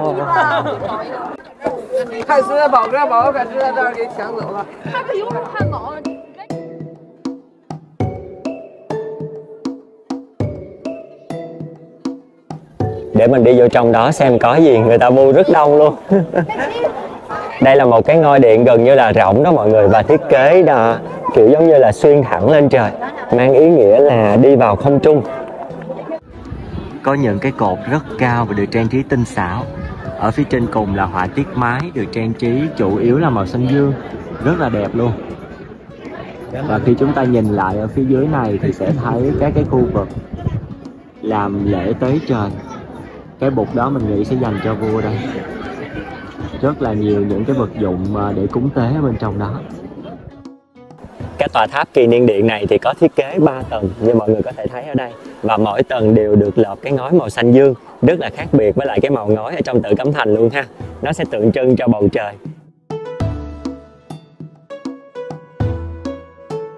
Có thêm một cái đặc trưng kiến trúc ở đây là mọi người thấy cái khu vực tường bao quanh. Phía ngoài của Kỳ Niên Điện nó sẽ là hình vuông ha. Còn từ khu vực bệ dẫn lên tới cái công trình kiến trúc Kỳ Niên Điện trên kia nó sẽ là hình tròn, tượng trưng cho trời tròn, đất vuông. Bên cạnh cái ngôi điện này thì có một cái chú giải rất là thú vị về cái cổng này mọi người. Cái cổng này gọi là cái cổng 70 tuổi. Do là ngày trước có một vị vua, khi mà đã già rồi thì ông muốn rút ngắn cái khoảng thời gian di chuyển từ Kỳ Niên Điện đến khu vực này. Thành ra là ông xây dựng một cái cổng ở đây. Và lúc đó ông rơi vào khoảng 70 tuổi. Sau này thì ông ra lệnh là những cái nhà vua nào mà từ 70 tuổi trở lên á, thì có thể đi qua cái cổng này, còn trẻ hơn thì không. Cho nên cái cổng này được gọi là cổng 70 tuổi. Đây là cái cổng duy nhất ở trong cái khuôn viên này luôn mọi người. Ở bên phía đối diện không có cái cổng ha. Còn ở đây là một cái cổng chắn giữa, đi từ phía Kỳ Niên Điện xuống. Wow, ở đây có một cái view rất là đẹp nha, để mình đi thẳng ra. Quá đã. Ở trong đây mình thấy có rất là nhiều những cái nhiếp ảnh gia đi theo những cái người khách để chụp ảnh đó mọi người. Hình như nó là dịch vụ luôn. Bên cạnh đó thì cũng có người thuê đồ nữa nè. Đầy đủ các thể loại cổ phục ở đây luôn nha. Bây giờ thì mình sẽ đi qua những cái khu vực tiếp theo. Để coi exit ở đâu ta. Mình thấy ở thiên đàng được một cái là do cái cấu trúc nó hình tròn đó mọi người. Cho nên là đi tứ phía đều có thể chụp hình được luôn. Chứ không có bị giới hạn ở một góc. Cho nên nếu như mọi người thấy một cái góc nào đó mà quá đông thì hãy tìm đến những cái góc khác nha. Ở xung quanh vòng tròn này đều có cái chỗ chụp hình cho mọi người.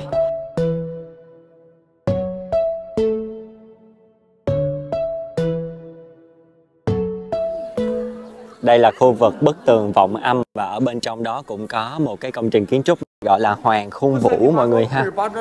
Vé của khu vực này thì mình đã mua chung với lại cái vé vào cổng lúc nãy rồi. Còn nếu như mọi người mà có mua riêng thì sẽ có cái quầy bán vé ở phía đối diện này ha. Bây giờ đi vô đó nha. Kiến trúc thì khá giống với lại bên Kỳ Niên Điện, nhưng mà ở đây thì chỉ có một tầng duy nhất thôi. Cái điện này thì cũng khá là nhỏ nhắn thôi mọi người. Và điều đặc biệt tạo nên cái sự nổi tiếng của khu vực này đó chính là cái bức tường này đây. Mấy bạn đứng ở bên đây nói và ở bên kia thì sẽ có khả năng nghe thấy. Lúc nãy thì mình có đọc chú thích là về cái bức tường này nó có cấu trúc hình tròn, cho nên là nếu các bạn đứng ở bên phía Tây thì có thể nói chuyện với các bạn ở bên phía Đông được bằng cách là hướng cái miệng của mình về phía Nam để nói. Và ở đây còn có một cái test khác nữa là đứng ở chính giữa vỗ tay thì sẽ nghe cái tiếng vọng của cái tiếng vỗ tay lại. Nhiều người vỗ quá không biết đâu là tiếng vọng, đâu là cái tiếng mà người khác vỗ luôn. Có một cái đặc trưng kiến trúc của toàn bộ cái khu vực thiên đàng này, đó chính là nó sẽ xây hướng về phía đông. Tức là phía đông nó sẽ cao dần lên để cho khi mọi người đứng ở phía Tây nhìn về phía đông thì thấy có cảm giác giống như là những cái công trình kiến trúc đó nó giống như là ở trên trời vậy đó mọi người. Đối diện với lại khu vực bức tường vọng âm thì sẽ là gò vang hay còn gọi là khâu viên. Bên đây thì sẽ là một cái kiến trúc gồm có 3 tầng và 3 cái vòng tròn lồng vào nhau. Nó giống như là cái bệ của cái kỳ niên điện vậy đó mọi người. Nhưng mà ở phía trên thì lại không có bất kỳ một cái công trình nào luôn ha. Duy nhất là chỉ có một cái gò mà người ta nói rằng là nhà vua đứng ở chính giữa nói chuyện thì toàn bộ mọi người xung quanh sẽ nghe thấy. Để mình đi tìm cái gò vang đó coi nó như thế nào. Thấy thôi nè.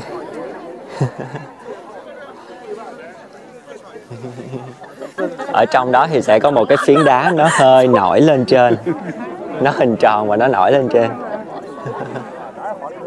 Ủa sao người ta lại vô đó quay vòng vậy ta? Ý nghĩa của cái việc quay vòng vòng này là gì? Có một quý phi vô quay vòng vòng. Rồi cầu nguyện hả? Mọi người thay phiên nhau quay vòng tròn luôn, mình không biết để làm gì. Mình có thấy mọi người thay phiên nhau quay vòng tròn ở trên cái gò đất đó. Ủa không, cái gò đá đấy chứ. Một viên đá hình tròn nha mọi người. Ở giữa 3 cái tầng đài tháp hình tròn luôn. Sao mình nghi mình lên đó mình quay là mình rối loạn tiền đình là mình rớt ra ngoài nha. Chứ mình không có quay hết trong một cái tâm như vậy được đâu. Ôi ông làm sao đây? Nghi thức của ông hơi khác những người khác nha. Hồi hộp quá, đi coi ông làm gì tiếp theo.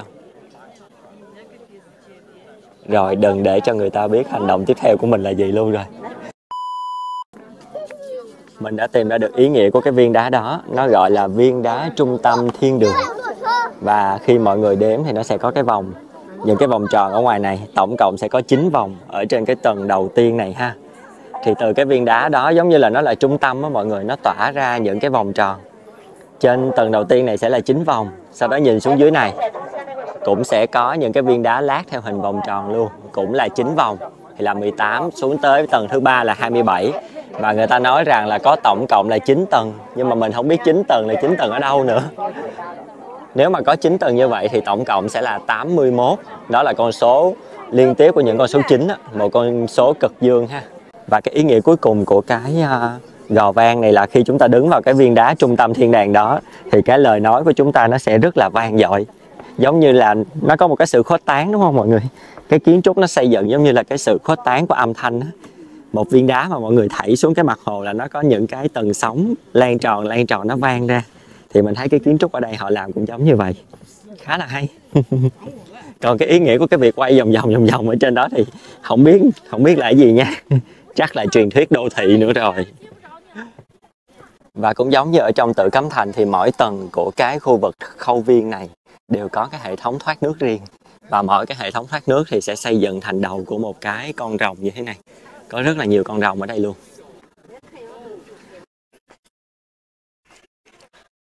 Trước mặt chúng ta bây giờ đang là Fasting Palace. Mình tạm dịch là khu vực trai tịnh ha mọi người. Hay dịch là trai viên được không ta? Có vẻ đây là cái khu vực trai tịnh dành cho nhà vua mỗi khi mà ông chuẩn bị đến tế trời.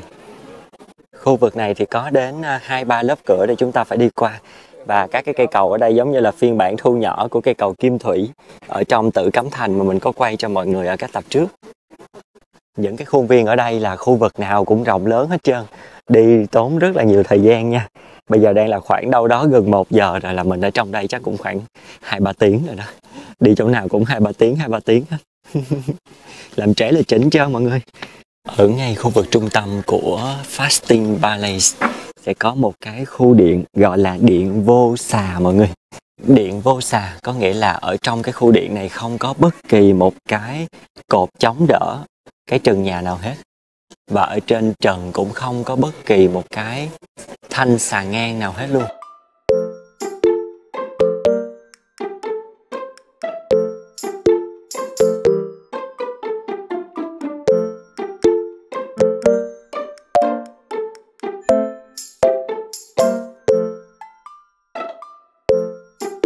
Mình vừa di chuyển đến một cái công viên tên là Vĩnh Định Môn. Đây là một cái công viên rất là gần với lại cái khu vực thiên đàng, và nó có một cái Vĩnh Định Môn ở phía dưới kia, thành ra nó tên là công viên Vĩnh Định Môn. Ở đây thì có rất là nhiều cây ngân hạnh đã vàng lá, cả một cái khu rừng ở ngoài sau lưng mình luôn. Thích cực kỳ. Cuối cùng mình cũng đã được ngắm lá vàng. Đợt này mình có tưởng là bị bỏ lỡ không luôn á mọi người, mà bây giờ thấy cái rừng này vui hẳn lên luôn. Đẹp quá. Tất cả các hàng cây ở đây đều vàng hết rồi. Và thời điểm bây giờ đang là ngày 7 tháng 11 của năm 2024 nha mọi người. Bạn nào mà có kế hoạch plan đi năm sau á, thì canh cái thời điểm này ha. Mình nghĩ là clip này của mình thì sẽ lên đâu đó khoảng tháng 12. Cho nên các bạn nào có coi thì cẩn thận nha. Đây không phải là tháng 12, đây là ngày 7 tháng 11 nha. Rất là đẹp luôn. Bắc Kinh thời điểm này thì đã có lá vàng rồi, còn ở dưới Thượng Hải với lại Tô Châu, Hàng Châu thì mình vẫn chưa biết nữa. Hôm bữa mình đi sớm hơn là cuối tháng 10 đến đầu tháng 11 thì bên dưới đó vẫn chưa có mọi người nha. Đây là lần đầu tiên mà mình thấy được một cái rừng lá vàng như thế này luôn đó mọi người. Đi du lịch bao nhiêu năm trời chưa bao giờ canh được luôn. Mình không có duyên với lại các mùa lá với lại các mùa hoa. Cứ đến canh đúng cái thời điểm đó đi là không bao giờ dính hết. Người ta sẽ sớm hơn hoặc là trễ hơn. Đây là lần đầu tiên luôn. Mê quá. Vừa mê cây ngân hạnh mà vừa mê lá vàng mùa thu nữa. Hai cái nó kết hợp lại với nhau. Tuyệt vời ông mặt trời. Sau 2 ngày ở Bắc Kinh khám phá 2 cái khu di tích lịch sử lớn thì ngày hôm nay mình đi quá là chill luôn mọi người. Sáng giờ mình đi thiên đàng, đi từ 9 giờ sáng tới cỡ đâu đó 1 giờ. Xong rồi cái là từ 1 giờ mình ngồi mình ngắm lá vàng tới giờ này luôn, giờ 3 giờ rồi. Không đi đâu được nữa luôn. Mặt trời xuống siêu nhanh luôn mọi người ơi.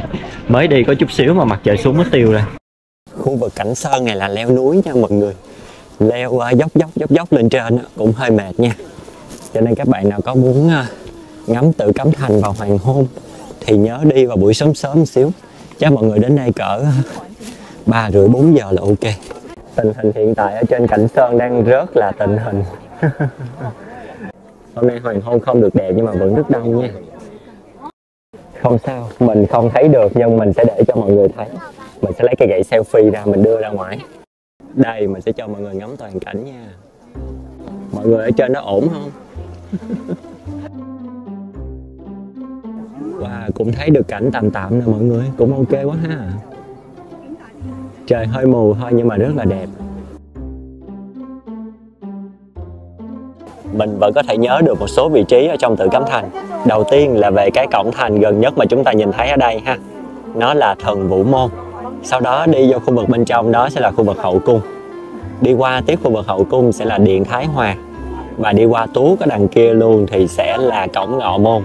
Qua khỏi cổng Ngọ Môn sẽ là Thiên An Môn mà lúc sáng mình có đi mà mình không có vô được đó mọi người. Nó ở bên đó.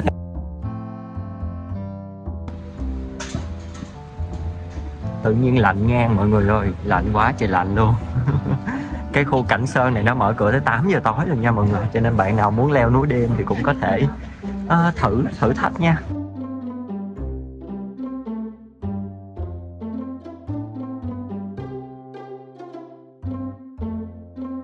Mình thấy có rất là nhiều món ở trong này luôn mọi người. Có dâu nè, có cà chua bi nè, có nho nè. Ôi, có khoai nữa cơ. Ở trên đây có quýt nữa. Người ta làm ở trong là nóng tại chỗ luôn nha mọi người. Và bỏ trong bao rất là kỹ càng luôn. Và bên cạnh đó người ta có bọc một cái lớp bánh tráng ở bên ngoài nữa. Nó sẽ giống như cái bánh tráng mà bọc ở ngoài cái kẹo dừa á mọi người. Đây là cái cây kẹo nho của mình. Nho hơi chua chua một xíu và cái lớp bọc ở ngoài á, cái đường nó rất là giòn. 1, 2, 3, 4, 5, 6. Có 6 trái nho. Rồi bây giờ tới lượt cây quýt. Ta-da. Nó cũng quá trời cái lớp bánh tráng ở ngoài luôn. Để mình đếm coi được bao nhiêu tép quýt nha. 1, 2, 3, 4, 5, 6, 7. 7 tép quýt. Để ăn thử coi quýt ngọt hay quýt chua. Quýt cũng chua chua và rất là thơm luôn. Like mạnh cái tiệm này luôn nha. Nhưng mà cái tiệm này ngặt cái là không có định vị. Cho nên là mình để cái định vị của cái quán Tàu Hủ Thúi kế bên. Mọi người có thể đến cái quán đó rồi nhìn qua bên phía tay phải sẽ thấy cái quán bán kẹo hồ lô này nha. Đây tính ra là hai cái cây kẹo hồ lô rẻ nhất mà mình từng ăn luôn đó mọi người. Chưa bao giờ ăn rẻ vậy luôn á. Hiện tại thì mình đang có mặt ở một cái khu vực mang tính chất biểu tượng khác của Bắc Kinh. Đây là biểu tượng của sự hiện đại của Bắc Kinh và nó nổi tiếng từ cái Olympic năm 2008. Năm 2008 là năm đầu tiên mà Olympic diễn ra tại Bắc Kinh.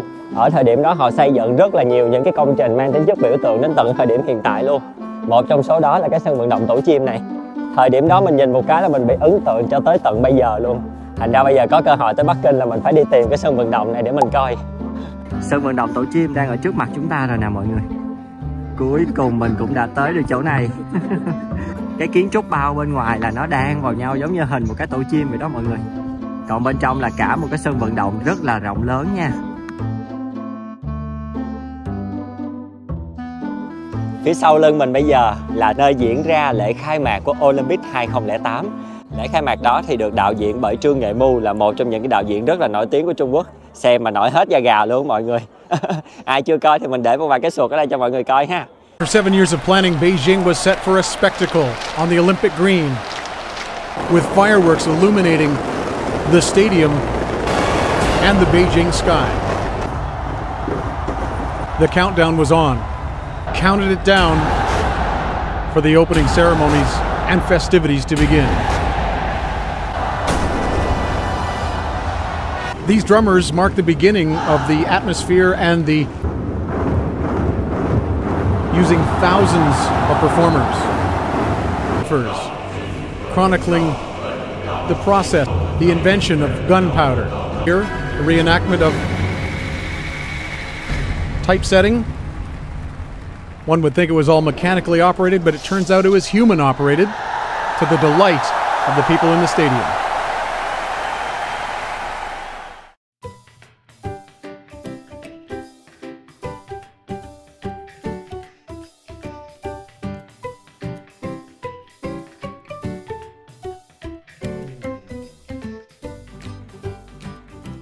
Mình đang đến gần hơn cái khu vực cung thể thao dưới nước đó mọi người. Hồi đó mình nhìn ở ngoài á, mình tưởng là người ta làm cái hiệu ứng cho nó cái dạng phồng lên thôi. Nhưng mà bây giờ tới gần thì thấy người ta xây nó phồng lên thiệt mọi người. Sao hay vậy ta? Không biết nó bằng cái vật liệu gì mà nó có thể phồng lên như vậy được luôn á. Ở đây có một chú thổi kẹo đường mọi người. Chú sẽ thổi theo hình mà mấy bé yêu cầu. Đi coi bé này nó yêu cầu hình gì nha.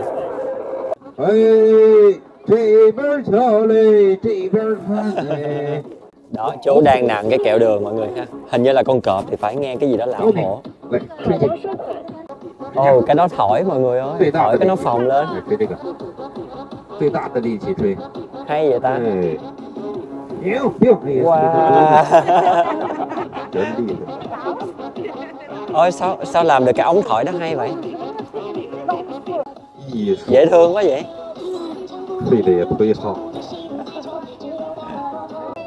Rồi chú sẽ gắn nó lên cái cây, sẽ có thêm một miếng đường để gắn nó lên cái cây. Wow.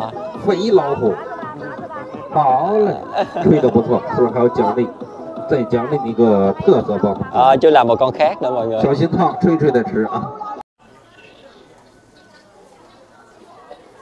Bây giờ thì mình đang ở cái trạm tàu mang tên là Yonghakon Lama Temple.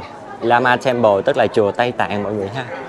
Và từ khu vực này thì mình cũng có thể đi qua Quốc Tử Giám cùng với một số cái khu phố cổ ở Bắc Kinh. Hôm nay thì mình sẽ tranh thủ đi cái khu này để khám phá trước khi rời khỏi Trung Quốc. Sẽ có hai cổng F hoặc G. Mọi người chọn cổng F thì sẽ ra chùa Tây Tạng, còn cổng G thì sẽ ra khu vực của Quốc Tử Giám ha. Đây là khu vực phố cổ sáng nay mọi người ơi, rất là đông đúc luôn. Hôm nay là sáng thứ Bảy cho nên là rất là đông người dân, người ta đi ra đây luôn. Bây giờ mời mọi người cùng mình đi vô một cái khu vực phố cổ của Bắc Kinh xem có gì nha. Phố cổ ở Bắc Kinh thì thường có tên gọi là Hụ Tông. Mình đang đọc theo tiếng Việt mọi người nha, H-U-T-O-N-G. Nhưng mà ở trong tiếng Hoa hình như là người ta phát âm là Thụ Tông thì phải. Chữ Hờ đọc là chữ Thờ, mình nhớ là vậy. Và đây là những cái khu vực mà người ta giữ nguyên trạng cái khu dân cư sinh sống và nó thường bao bọc xung quanh những cái di tích lịch sử. Nó khác hẳn với cái không gian đường phố với lại những cái khu du lịch bên ngoài luôn. Hiện tại thì mình cũng chưa biết là mình đang đi đâu luôn. Mình thấy người ta đi thì mình đi theo thôi. Đi theo dọc dọc những cái con hẻm ở trong phố cổ này thì có rất là nhiều ngôi nhà và có rất là nhiều cái ngõ ngách nhỏ nhỏ để cho mọi người có thể chụp hình sống ảo. Đặc biệt là những cái cổng nhà của người dân đó mọi người. Nhìn nó có một cái nét hoài cổ rất là thích. Ở đây thì có một cái bức tường đỏ nè. Mê lắm, mình mê cái màu đỏ này của Bắc Kinh ghê. Đẹp nha. Nếu như đi Nhật á, thì mê cái màu cam cá hồi. Còn đi Bắc Kinh á, thì mê cái màu tường đỏ này. Rất là xinh luôn. Và theo như mình tìm hiểu thì chữ Hủ Tong hay là trong tiếng Việt mình gọi là Hồ Đồng á, nó có nguồn gốc từ tiếng Mông Cổ và có nghĩa là giếng nước. Nó chỉ một cái khu vực rất là nhiều những cái dân cư sinh sống quây quần lại với nhau và có những cái con hẻm rộng khoảng từ 6 cho tới 7 mét, nó đang xen vào nhau. Và hình như ngày trước thì nó sẽ có một cái giếng ở khu vực trung tâm. Ngày nay thì những cái khu phố này vẫn tồn tại giữa cái đô thị nhộn nhịp của Bắc Kinh, cũng như là nằm bên cạnh những cái di tích lịch sử. Nó tạo thành một cái nét rất là đặc trưng của thủ đô Bắc Kinh. Vừa hay bạn phía trước có cái chữ Trung Quốc ở trên áo luôn nè. Nhìn hợp ghê. Mình đang đi dọc dọc thôi chứ mình cũng chưa biết là sẽ đi đến cái điểm nào đầu tiên. Hình như đây là khu phố cổ của Quốc Tử Giám. Để xem mình sẽ ra đâu. Đúng thật là rất nhiều những con phố đang xen vào nhau luôn mọi người. Bước ra một cái là thấy những khu phố cổ rồi. Mình nghĩ đây là một lựa chọn đúng đắn cho những khung giờ cuối cùng của mình ở Bắc Kinh. Khám phá những cái nét đặc trưng nhất của Bắc Kinh. Khắp các phố phường ở cái khu phố cổ này đều đông đúc luôn mọi người. Và mỗi con phố thì đều có một cái tên nha, giống như ở ngoài phố cổ Hà Nội của chúng ta vậy đó. Con phố mà mình chuẩn bị đi vô nó tên là phố Quốc Tử Giám, Gongxichen Street. Và ở đây có một cái cổng. Rồi bây giờ đi vô cái cổng này là sẽ vô được con phố Quốc Tử Giám. Lúc nãy ở trong cái hẻm thì cũng là một phần của cái khu vực phố cổ Quốc Tử Giám này luôn đó mọi người. Wow. Những ngôi nhà ở đây thì nó có cái sắt xám mọi người ạ. Gạch cũng xám mà mái ngói cũng xám luôn. Và được điểm tô bởi những cái cửa đỏ như thế này nè. Nhìn nó khá là hay, rất là nổi bật và tương phản. Ôi không uổng công sáng nay mình dậy sớm xếp hành lý rồi trả phòng khách sạn, sau đó đi chơi cho đã đời rồi ra sân bay. Dọc phía bên đây là bức tường đỏ để cho mọi người có thể tha hồ chụp ảnh luôn. Nhìn đẹp lắm mọi người. Tường đỏ nè, ngói xanh nè, rồi có nắng chiếu vào nữa. Đúng là cái màu đỏ mình mê luôn á. Đẹp quá à. Và phía trước đây có vẻ là đường vào của Quốc Tử Giám. Để mình xem cách mua vé như thế nào, mình cũng muốn vô. Đây, khu vực quầy bán vé tại quầy ở đây mọi người ha. Mình đã mua được vé rồi nha mọi người, rất là nhanh thôi. 30 tệ cho một lượt tham quan và ở đây sẽ đóng cửa vào thứ Hai nha. Đây là khuôn viên bên trong của Quốc Tử Giám tại Bắc Kinh mọi người ha. Quốc Tử Giám thì có bao gồm hai cái khu vực. Một khu vực là đền thờ của Khổng Tử và một cái khu vực là bảo tàng Đại học Hoàng gia. Đây là khu vực chứa những cái văn bia nha mọi người. Văn bia ở Quốc Tử Giám của Trung Quốc nó to như thế này đây. Để mình quay cho mọi người coi một trong số những cái văn bia. Nó cũng được khắc trên con rùa ha. Đầu rùa ở đây thì rất là giống đầu của một con lân hay là một con rồng. Đó. Trên lưng của con rùa thì sẽ là một tấm văn bia rất là to luôn. Và ở những cái tấm văn bia này thì đều có chạm khắc hình rồng chạy dọc theo. Và ở trên cùng mình chưa nhìn ra là con gì, giống như là rồng đang cuộn vào nhau ở trên đó vậy đó. Và tấm bia mà chúng ta đang chiêm ngưỡng thì do Hoàng đế Khang Hy viết đề và người ta khắc lên để tôn vinh cái công đức của Khổng Tử. Ở trong cái bia này hình như có một câu nói là Khổng Tử là người bất tử với lịch sử luôn. Trời ơi, cái văn bia nó to ghê mọi người ha. Mình để ý thấy là ở trong phần mũi với lại phần miệng của con rùa này người ta quăng đồng xu vô mọi người ơi. Sao người ta quăng tới vậy ta? Đây là những cái tòa tháp chứa những cái văn bia ở bên trong đó nè mọi người. Có một hàng các cái tòa tháp như vậy luôn nha. Chứa rất là nhiều văn bia. Và mỗi văn bia thì có một cái lịch sử khác nhau. Để mình quay cái góc ngang của cái văn bia cho mọi người coi. Đây. Thấy rõ hơn hình của con rùa ha. Đây, bên dưới là nguyên một con rùa. Và ở cái dọc này là một con rồng. Phía trên kia là những con rồng nó cuộn vào nhau. Đây là ở mặt sau ha. Thấy được cái đuôi rùa nè. Ở bên dưới của rùa cũng được khắc hình ảnh giống như là sóng biển vậy đó mọi người. Và đây là ở phía sau. Những cái chữ gần như nó đã phai hết rồi. Đây là khu vực của cái dãy Văn Bia nè mọi người ha. Vừa bước vô một cái là thấy liền ha mọi người. Cái Văn Bia của Khang Hy là cái thứ 2 từ ngoài đếm vào dãy phía ngoài. Mà lúc nãy mình có quay ha. Nó nhiều quá cho nên là mình cũng không đọc được hết tất cả những cái Văn Bia ở trong đó nó chú thích gì.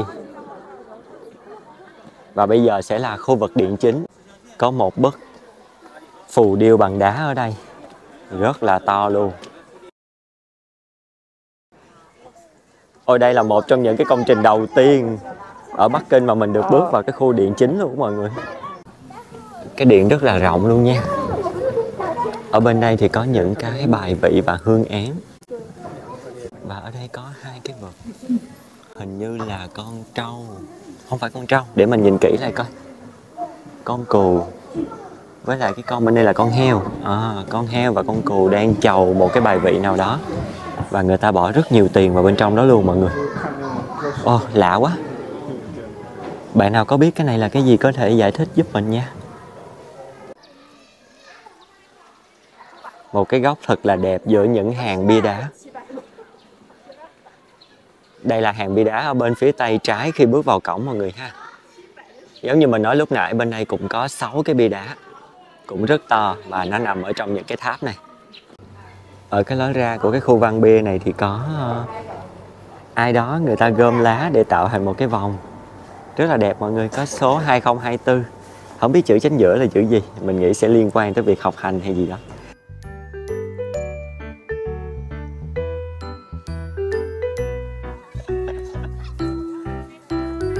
Trò gì vui dữ vậy trời, vô chơi chung được không?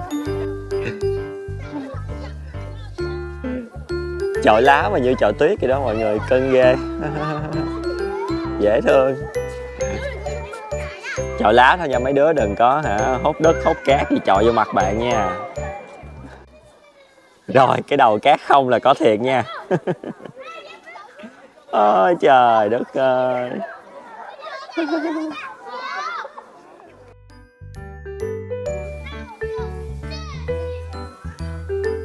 Cái đoạn lá vàng ở đây đẹp quá. Có những cái lồng đèn và những cái liễn nữa mọi người. Nhìn cưng ghê. Wow. Đẹp quá. Thêm mấy đứa nhỏ nó chơi để nhìn sinh động dễ thương ghê.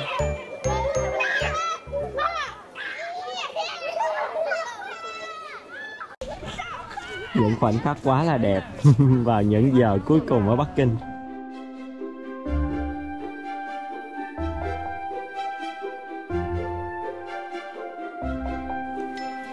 Sắp về cái lưu luyến dễ sợ luôn mọi người. Cảnh vật nó đẹp, nó nên thơ. Thời tiết thì nó lạnh lạnh se se. Hôm nay là trời có nắng lại rồi nè. 2 hôm trước của mình là toàn là mây mù. Cho nên hôm nay nhiệt độ rất là thích hợp để đi ra đường luôn á. Trời nắng đẹp. Khoảng đâu đó 5-6 độ nhưng mà rất là mát mẻ luôn. Cái khung cảnh này đúng là làm cho người ta lưu luyến quá đi mà. Không nỡ rời đi luôn mọi người ơi. Bữa giờ câu này mọi người cứ nghe hoài ha. Cứ tới một điểm nào đó là cứ không nỡ rời đi. Ở trên cái cổng này người ta còn làm cái hệ thống kiến này nữa nè mọi người. Đó, nhìn vô trọng cũng thấy được ngân hạnh vàng luôn. Quá trời là đẹp rồi. Lưu luyến mùa thu quá. Thật là mê đắm. Mọi người đến đây nhớ mặc đồ đen nha. Đứng vô những cái bức tường màu đỏ này là nó nổi bật liền. Thật sự là mùa thu Bắc Kinh quá đẹp luôn á. Chúng ta lại tiếp tục bước qua một cánh cổng khác. Cái hàng cây này chắc tuần sau nó sẽ vàng hết lá. Hôm nay là ngày 9 tháng 11 nha mọi người. Những cái nhà bán kẹo hồ lô với lại đồ ăn ở trên phố cổ nhìn nó cưng lắm mọi người. bé bé xinh xinh. Đó là lâu lâu thấy những cái cửa đỏ và trang trí tinh xảo như thế này. Đây là phố cổ Bắc Kinh nha mọi người. Mê đắm luôn. Khu phố này là khu phố mà người dân người ta còn sinh sống á, cho nên là cái lượng nhộn nhịp du khách đi qua đi lại, rồi người dân người ta ra vô nữa, mọi người nhìn nó rất là tấp nập luôn. Đến Bắc Kinh mọi người nhớ dành thời gian để đi đến những cái khu vực phố cổ này nha. Một cái nét văn hóa rất là đặc trưng luôn và đẹp nữa. Vô đây tha hồ chụp hình luôn á. Sáng giờ thì mình thấy là có ít người mặc cổ phục vô đây chụp hình nha. Người ta thường là mặc full cây đen để vô chụp hình. Mình đã lạc vào một cái quán ăn gia đình ở Bắc Kinh nha mọi người. Trong đây người ta bán những cái phần ăn bự dành cho gia đình, rất là nhiều người ăn. Thế là mình vô mình thấy cái tô mì này mà mình đã order một tô. Đây giống như là mì trộn vậy đó mọi người. Có dưa leo nè, giá nè, mì nè, rồi cái sốt tương đen này. Ngọt ngọt, mặn mặn. Nghe giống như là có vị lên men một chút xíu. Với lại bên đây hình như là củ cải hay sao đó. Để mình trộn lên ăn thử. Mấy bữa thì ăn màu đỏ, sắp về rồi thì mình sẽ ăn màu đen. Mình thấy cái này giống như là mì trộn tương đen. Wow.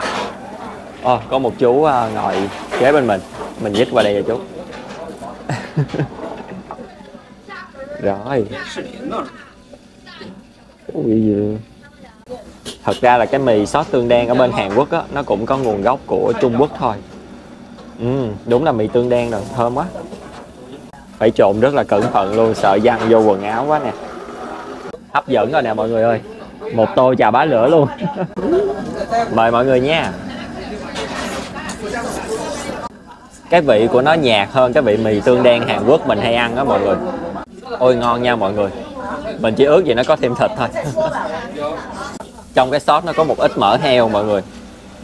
Đó là cái phần protein duy nhất trong cái tô này.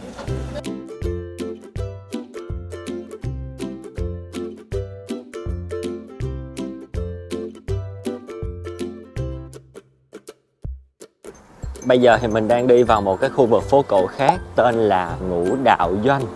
Mọi người cũng có thể search là Ngũ Đạo Doanh Hồ Đồng ha, thì nó sẽ ra cái khu này. Cái khu phố Ngũ Đạo Doanh này thì nó gồm hai dãy nhà san sát với nhau luôn. Rất là nhộn nhịp các cửa hàng mua bán đồ.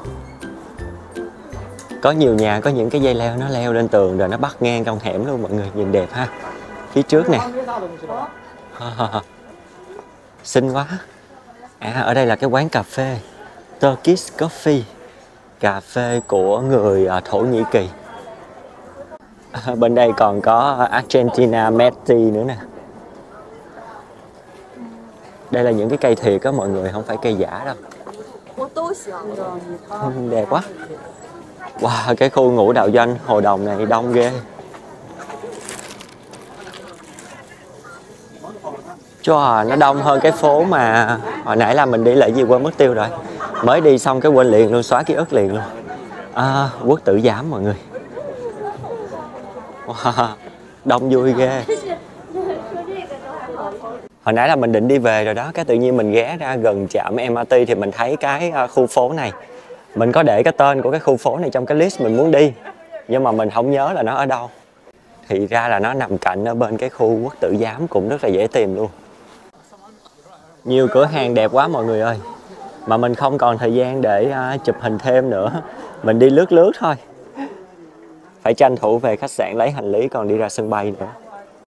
Ở trong này nhiều quán cà phê lắm nha mọi người. Đó, có quán cà phê ngồi ở trên cái view ở trên này nè. Ngắm phố cổ cũng quá trời là ok. Khu này vui quá, mình mà biết sớm hơn là mình đi qua bên đây trước rồi. Lần sau mà quay lại Bắc Kinh chắc chắn là mình sẽ dành thời gian để đi lại khu này.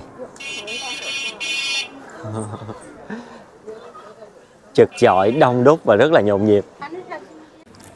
Phía trước này bán cái trà gì dễ thương quá vậy? Cưng quá nè.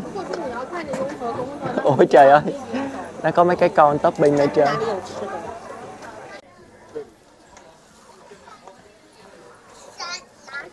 Cũng có kha khá những cái hẻm để cho mọi người quẹo nha.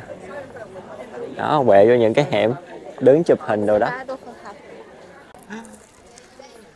Mình sẽ để tên của cái khu vực này bằng tiếng Hoa và tiếng Anh ở dưới phần mô tả của video để cho các bạn có thể định vị ở trên bản đồ khi mà tới Trung Quốc ha.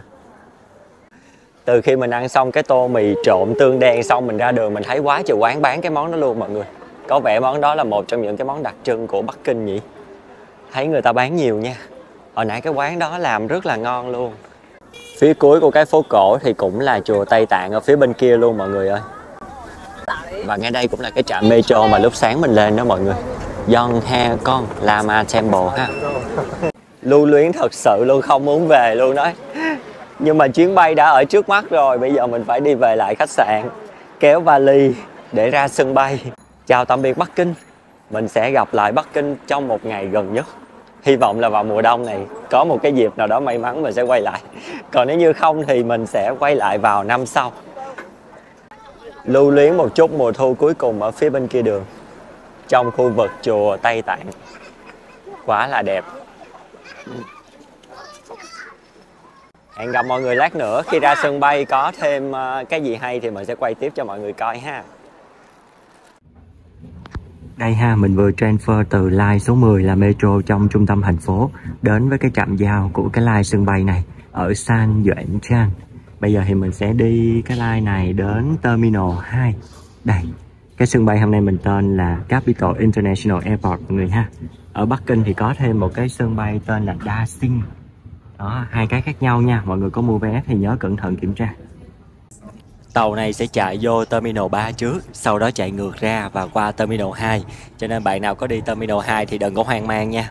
Nó sẽ vô Terminal 3, sau đó nó ngược trở ra mọi người ạ, chứ không phải là chạy tiếp. Thấy cái lộ trình của nó hơi kỳ kỳ. Hình như qua tới Terminal 2 rồi thì nó sẽ chạy thẳng vô trong trung tâm thành phố luôn. Cho nên là bạn nào có xuống từ Terminal 3 thì cũng có thể đi lên cái tàu này luôn nha, để đi lại trong trung tâm thành phố.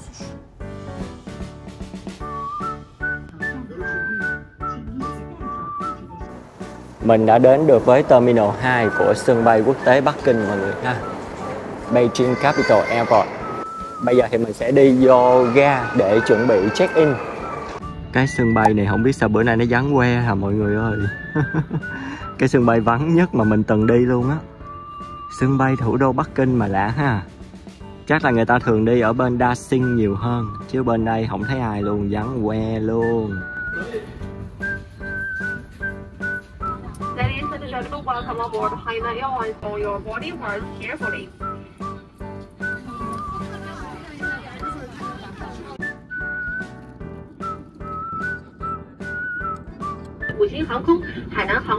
Mình phát hiện ra cái chức năng này rất là hay ở cái bàn này. Có cái này để điện thoại luôn mọi người ơi. Đây cái chỗ bên kia người ta đang để. Cảm ơn các bạn đã chọn xem nội dung trên kênh của mình. Đừng quên nhấn like, share và subscribe trên kênh YouTube cũng như follow Instagram của mình để cập nhật nhanh nhất những hành trình du lịch sắp tới nha.